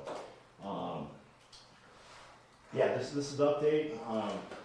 Love to get your feedback, but it's, the biggest difference is just going down a story and splitting to the second floor. So. And you mentioned elevators. I mean, you still have elevators. No elevators at 3 stories. Well, this is not gonna be for older. Oh no. On the first floor, there's all But what I'm saying, so if you have an older couple, that you have available space on the 3rd floor, there's no elevator for them to get there? correct. There's no elevators to get to the 3rd floor. And that would be pretty customary. Yeah, That's right, with a 3-story building. Like I just, Money last week. Well, that's not very 400 units at a time, they keep 4 it 3 stories, stories, so they don't have to get an elevator. Yeah, correct. That's the cutoff is 4. So, Yeah. so, but yeah, that's why we're also maximizing, still having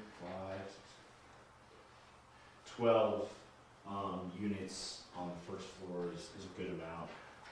And then you also got to take into account, like at Kennedy, phase 1 and phase 2, if phase 2 happens, but phase 1, we have 1 ADA unit there, but all 4 on the first floor, you can roll in off of the street level. So, 1 is ADA compatible, but 4 are ADA usable. Here we'll have the same requirements for ADA, and we'll hit that no problem. I forget offhand that you're asking me, but it's percentage of units. So let's just say 5 units will be ADA. So we'll have 7 extra that are roll-in, 0 entry. So. You said the garages are tandem?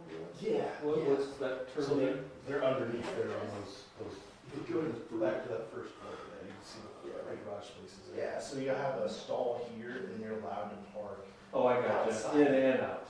Yeah, Okay. yeah. In front of your door, if you will. Correct. And that's what we're doing with, my proposal for phase 2 is to do that as well. It just really helps densify the parking. And the hallways are all independent, so they don't lead right into a unit. You can walk down from the 2nd and 3rd floor, come into the hallway, and then enter into your garage.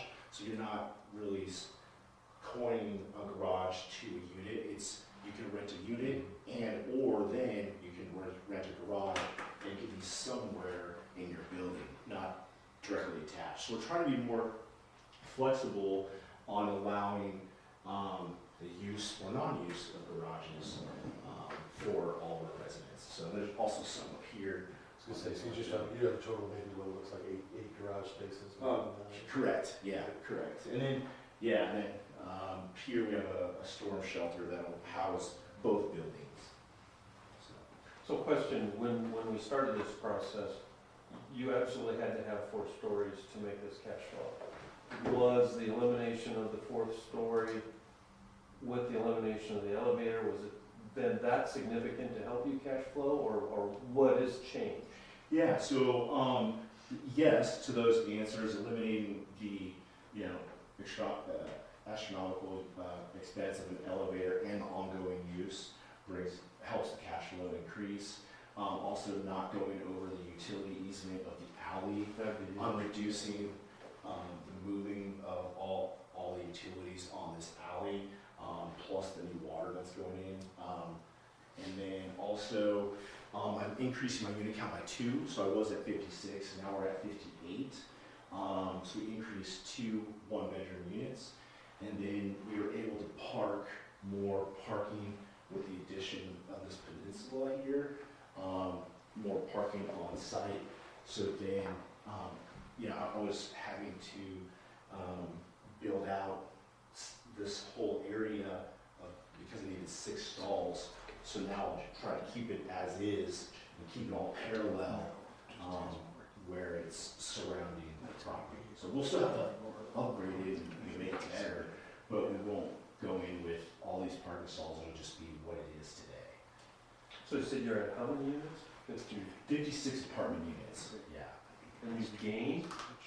Sorry, we were at 56 apartment units, we're at 58 today. You gained 2 units by eliminating a Correct. How did you do that? Yeah, so because the L was deeper, so the L crossed over this easement here, and it came down to like right here. And then stopped. It stopped. Okay. Yeah, sorry. So not So your footprint is bigger. Correct. Okay. Correct. Yeah, footprint's bigger with the addition of down Okay, I got this building, but we're not jumping the easement. We added more footprint. We came down a floor, and we're parking more because of this peninsula here. So it's only 6 parking stalls, but yeah. Oh, and the tandem. I forgot about the tandem garages. So bumping in these garages helped get us there too. So it was like a very unique, complex mix of those things. So he's eliminated the need for on-street parking for residents also. Yeah. Well, part of it was you couldn't have as big a footprint because he needed the space for parking. Right. You have a bigger footprint because he found more usable than the parking. Yeah, but I'm saying before, I think he had that's to good. use the, 10 stalls on the street, and now he's no longer needing the use of the stalls on the street for parking. Yeah, so that's a good thing. We fought that fight that you don't need now. I was trying to check as many boxes as I could, man. He took it back, and so he's not getting the special treatment for his project that somebody else isn't getting. Sure. Yeah. So it's a win for us that we still need to keep our on-street parking overnight.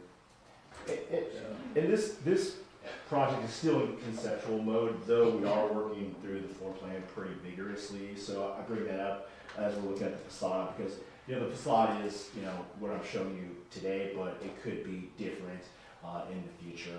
I do want to point out the brick does go all the way around. I know there's a requirement for a certain amount of stone or brick that we're trying to adhere to, and everything shown here is like a hardy cement, whether it's a panel that you see in the gray or a siding product that you see in the white. So still trying to use hardy products that are very sustainable and also budget friendly versus the whole facade being stone or brick, which is very expensive today. So, but yeah, that's the update of where we kind of got to again get a successful project off the ground in this corner that I've been struggling to figure out. And I'm not saying it's solved today either. There's still a lot to figure out. And another thing I kind of brought to Melissa and Jovan is, are there other resources that we, like I and the city, can apply for to help fund this project through LB 518 and workforce housing tax credit applications to help support this project. Those are a different level of commitments from myself and also the city, but they would help support this project, which would be great. So with this conceptual design, with the cost savings that you have, has your rent target changed? Where do you believe you're at for a 1-bedroom or a 2-bedroom? Yeah, the rent target really hasn't changed. The size, there's more diverse unit sizing in this layout to have small, a range of 1-bedroom sizes, a range of 2-bedroom sizes. I did away with the 3 bedrooms in this floor plan because I hope to do those more in the kind of residential area of phase 2 of Kennedy College.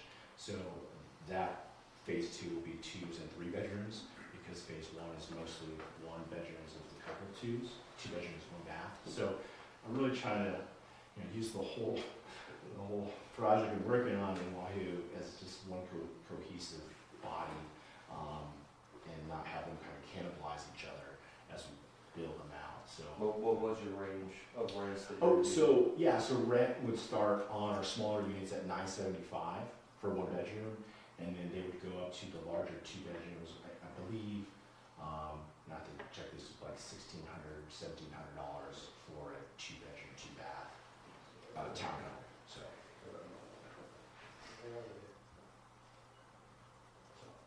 So let me ask you this, the question of the day, right? Because this is really what is a little hard to run over.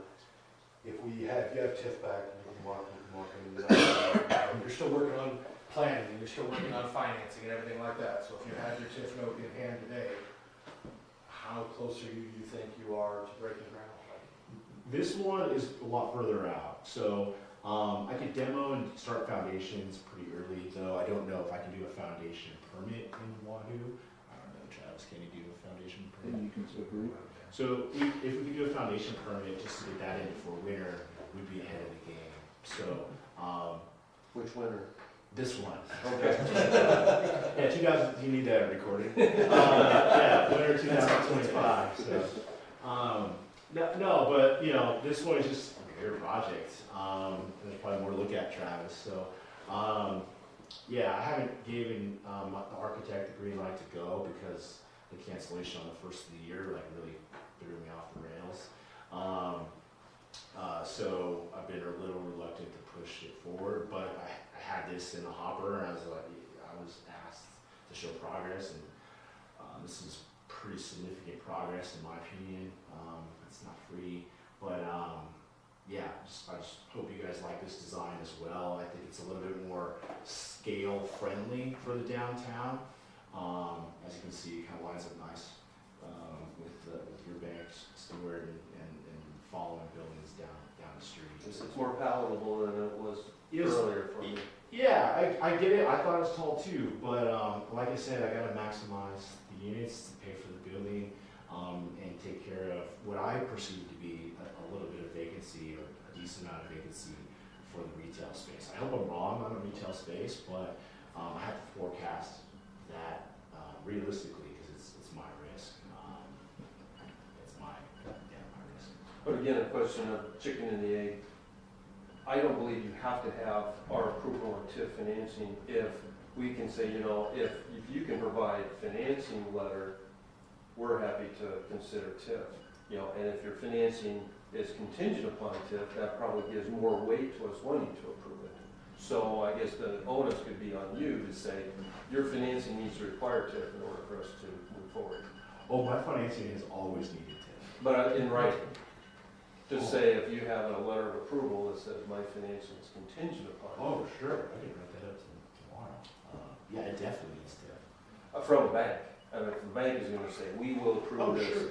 Okay, yeah. That's where I was coming from, is to make sure you have your financial. If we have TIF, we'll approve this one. Right. Oh, I understand. Okay. From the city. I understand, but as I'm presenting my project to lenders, I have to comment on is they asked me, is TIF approved or not?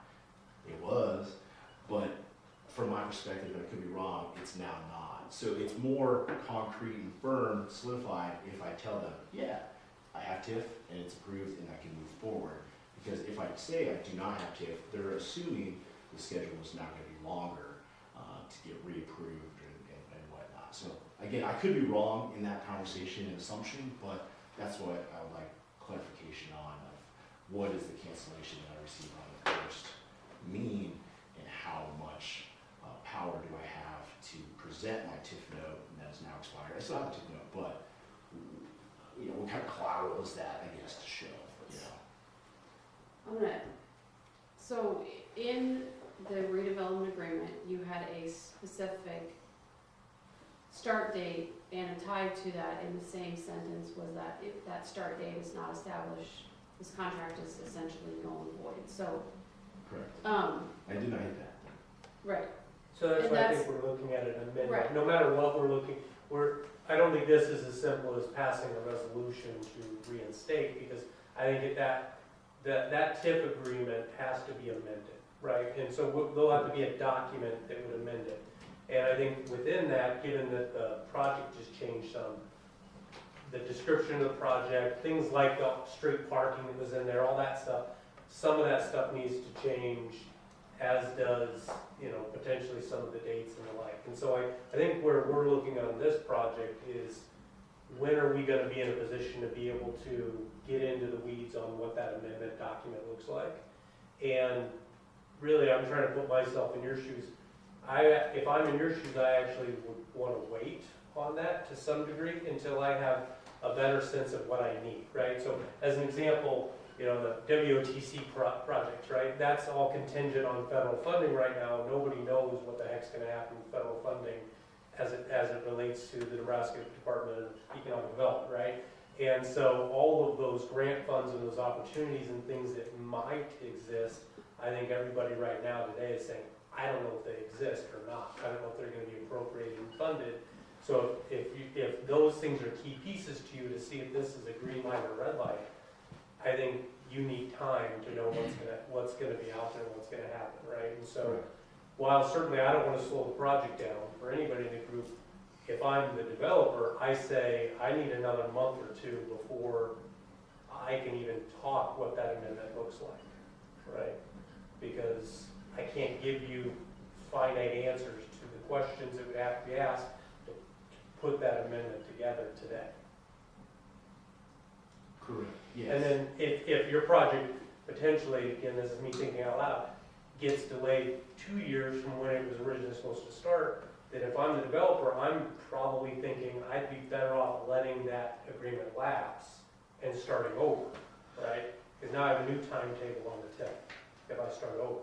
Right? And so all those things, if I'm the developer, come into play, and I'd have to take them into consideration. No matter what, there has to be an amendment on the dates. Exactly. The dates, some of the stuff with parking, some of those things that are in that old agreement that don't apply probably now, right? And you need that, you want that date. What was the completion date for when TIF was gonna start? When's the It clock wasn't- start TIF on this project? This one was later. Yeah. Yeah, but it needed to be Wasn't this a start? Started by. started by the end of October this- 10th Yeah. of 2024.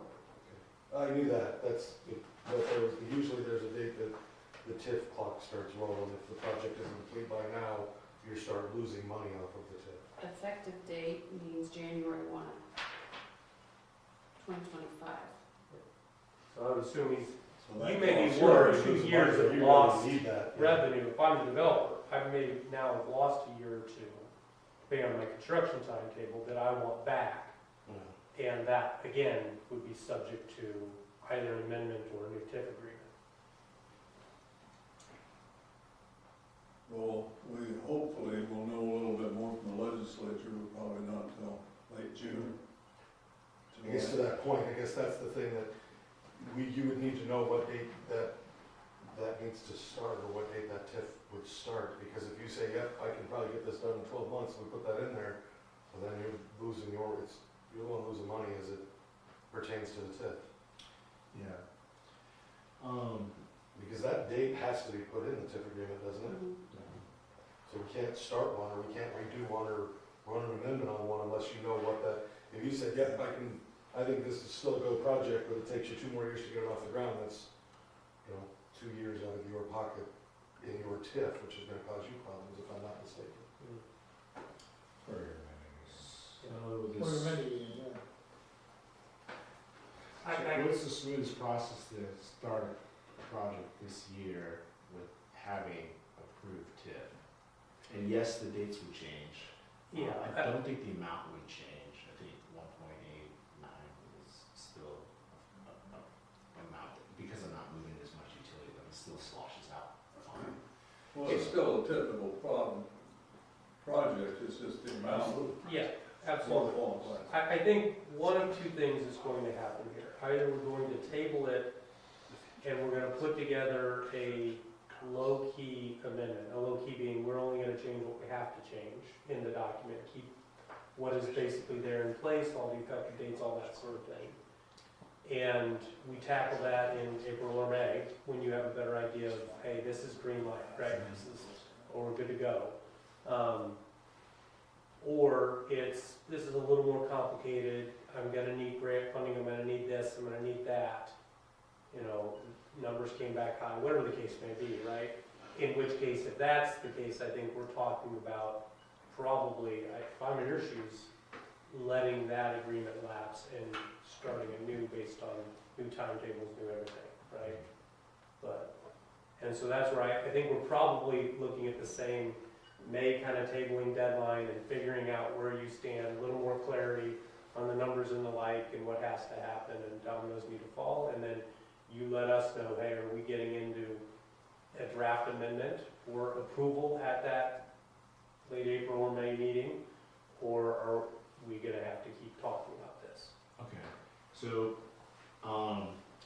conversationally, would I be able to confidently say TIF has been, what would I say my TIF is? You'd have to What's say the current status? that we're negotiating an amendment, right, is what it is.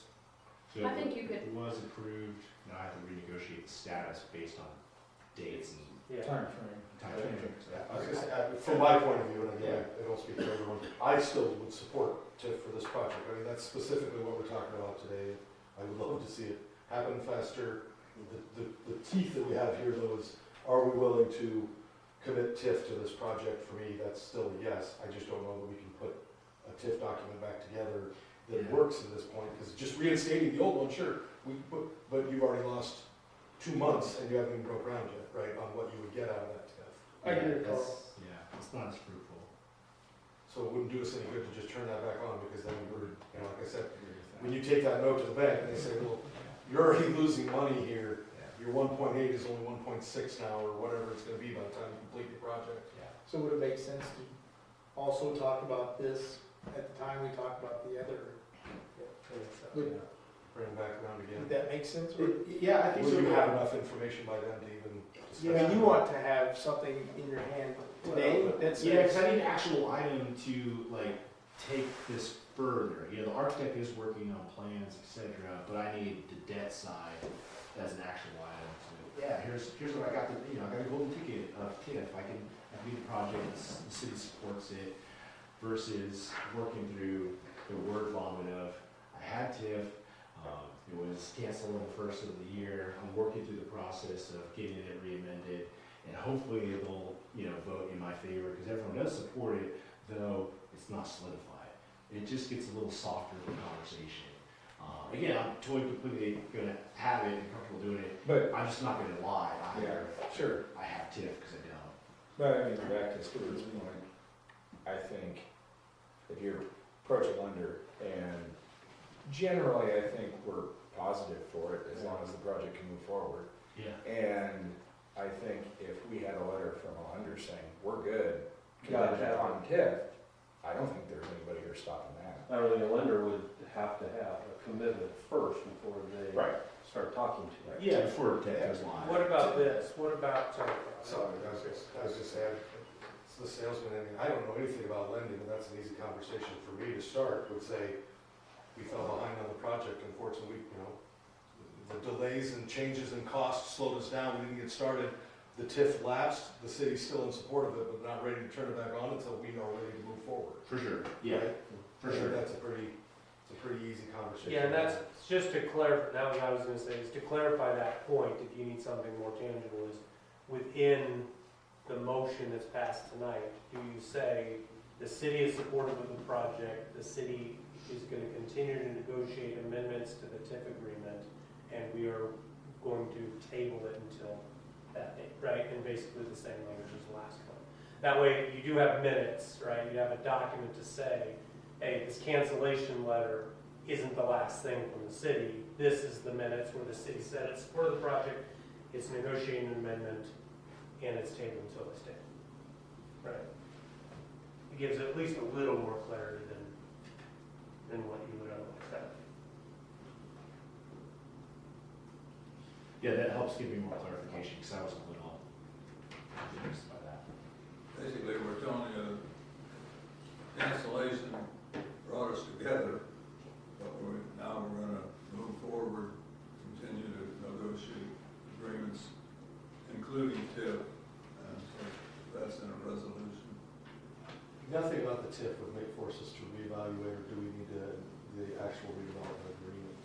Or does it change it? The only thing I'm thinking of is, don't want to start having to do anything with the communications about having apartments facing the park, because that's still part of the design. Yeah, and that's where I suddenly run into that. I think we have to. 6 months to go back to planning commission, or? Yeah, I just don't want to run into all that. I think we will eventually have to amend both documents. It's just, I don't know I'm going back anything and that you start got all over planning trying to get commission. conditional use. The amendment's already been done for the apartments and everything. Yeah, because that would also have the conditional, Have you seen? in the redevelopment, the allowance. Those, yes, Off-street he sent parking and all those that, to which me. I don't think he's asking for. I do Before want the to other meeting, clarify I think, that. right? We all got excited about not needing, do you not need any of our off-street parking now? Is that what you're saying? Yeah, correct. It's all self-contained? It's all, yeah. Including ADA and everything? And I would assume, but you tell me if I'm wrong, part of that agreement, I believe, also had you then, by virtue of that, doing some of the improvements of the right-of-way area. I would assume if that ask is gone, that improvement's also gone. Correct, and that's Yeah. part of the cost. Again, that's why I think we have, another thing we have to amend into the document, right? And I want to make sure that we know that. Yeah. That's kind of where I was going with that, because I know that along that street, it was going to be, at least, if, the one that was going to be, it was going to be adding some stalls or something like that for parking. But I guess the question was, from that drawing, I can't tell if we got enough parking, and that's why I was asking Travis, what do we need to do to make sure this still complies? And I don't know. I mean, the numbers is in the zoning already, that's concrete as far as black and white, so that's my job as far as to. Yeah, you verify. Before it permits. The only parking plan approval that we would have would be the surfacing, and if that isn't, maybe it would have to come back, but in my opinion, it hasn't changed from the hard surfacing and the curbing and entrances and stuff, so I don't feel like that's really necessary. Because I was thinking of the number of stalls that can be fit in there, because that was, initially was the question. That's his architect drawing it in, Yeah. saying it fits and. And that's a zoning, that's not a zoning issue, that's a building Right. permit review. Right. Right, administrative. And I'd rather get that done sooner than later, I guess. Yeah, I mean, that would be his job, or his architect's job, whatever, To draw civil, that out. to be able to show that he meets or exceeds the requirement of the on-premise, yeah. So we have 86 stalls, and then 83 beds.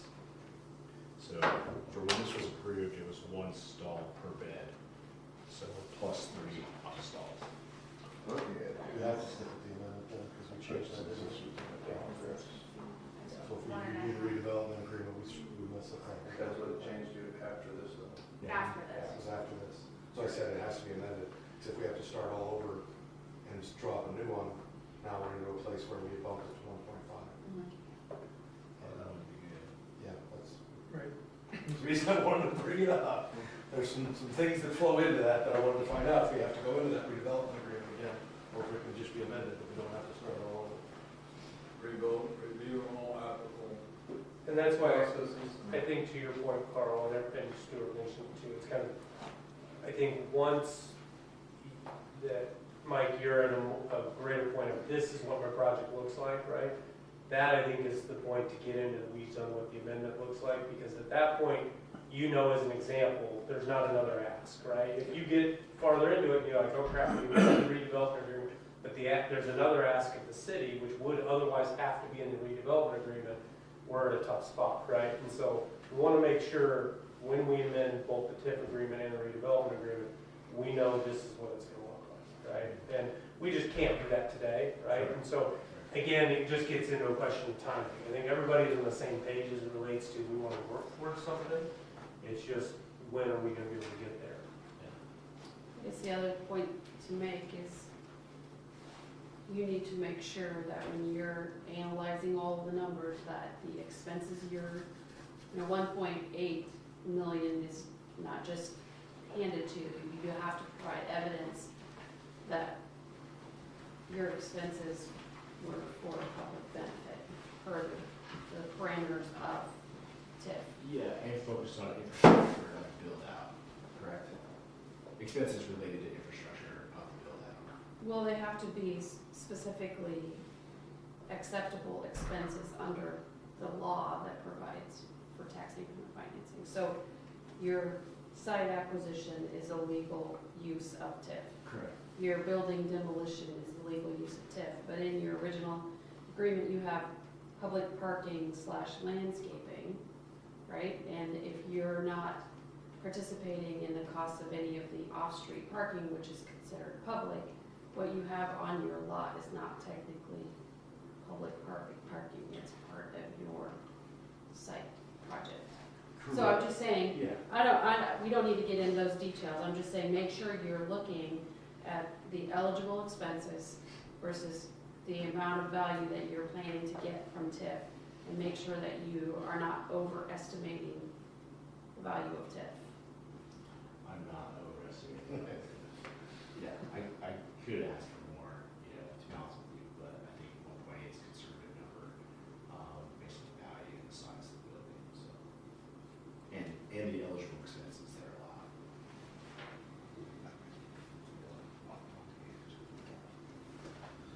Do you want to hear what I have? Yes.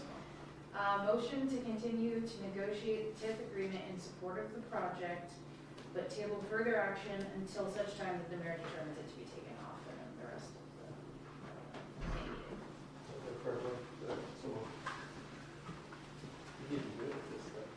Is that a motion? Yep.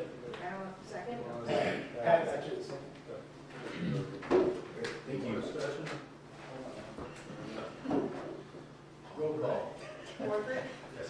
Nagel? Yes. Ideas? Yes. Rappel? yes. Sweet? Yes. Creachy? Yes. Okay. Move on. Approval of ordinance number 2466 regarding conditional use permit renewal for Vieiro Cell Tower. This was tabled at the last meeting for the airport authorities review and maybe any issues with it. So they were doing an agreement, they'd like the 5-year review to stay.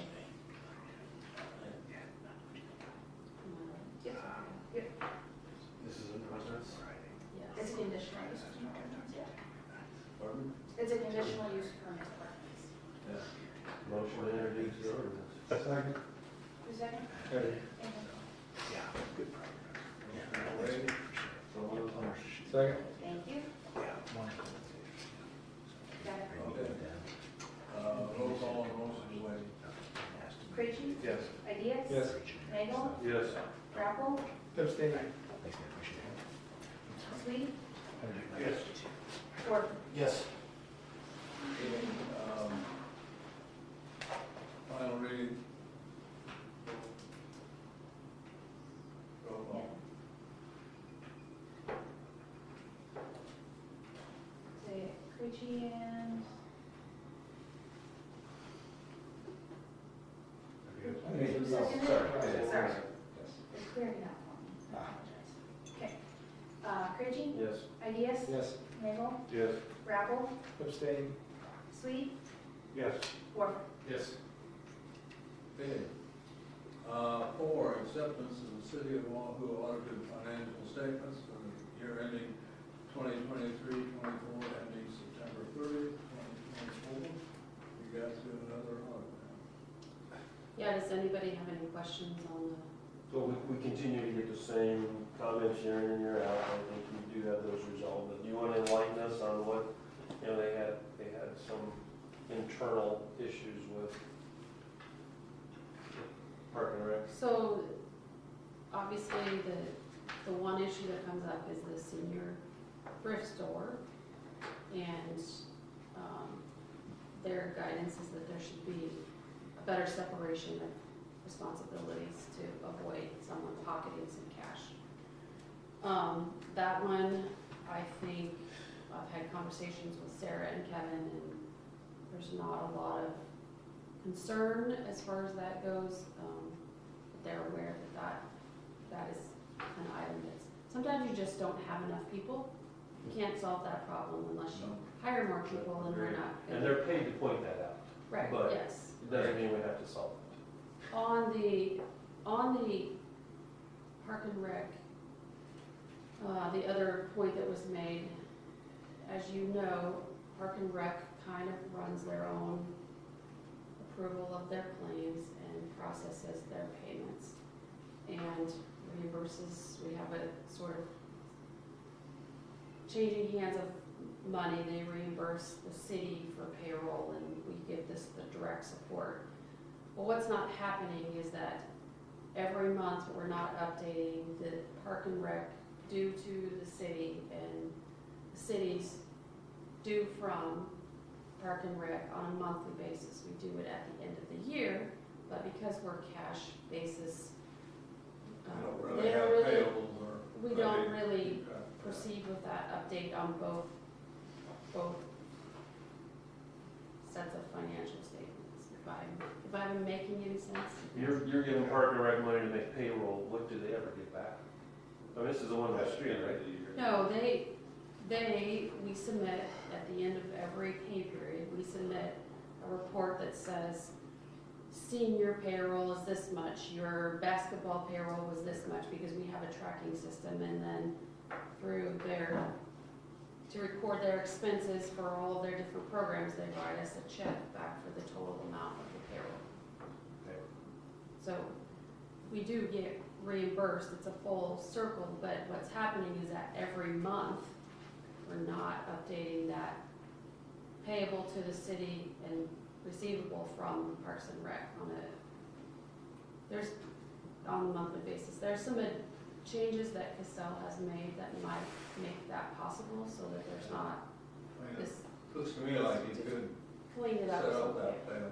Right, so. But that's a very good explanation to have in an open meeting, because if you're looking at financials and sometimes just reading it in writing, you can get taken off into never land. So this is a great way to explain it, and you did a good job. So that's really, I think, all that was needed. Motion to approve the audit. Motion to approve. Second. Questions? Roll call. Creachy, Yes. Sweet, Yes. Warford, Yes. Raffle, Yes. Ideas, Yes. Daniel. Yes. Okay, I guess the only comment I would make, this meeting I went to with guide dogs, the lady that presented it works for the American for Disabilities. And so 90% of her presentation dealt with that, and trained dogs, trained people type of thing, and said about pets, other animals, and that varies within these communities. So I didn't know that, and we still maybe we can talk about it. And we did about, what was that, 2 years ago, we adopted that reasonable accommodation application process, and what happens if somebody wants an exception for, say, chicken, right? They say, a doctor note says that that person who has some sort of an issue needs a support animal, that chickens would work best for that particular person. They can submit an application for reasonable accommodation, and there's a process for dealing with that, right? So we do have, at least have a process now that we didn't years ago. Council, any comments? Appreciate those that went to the permits the other night.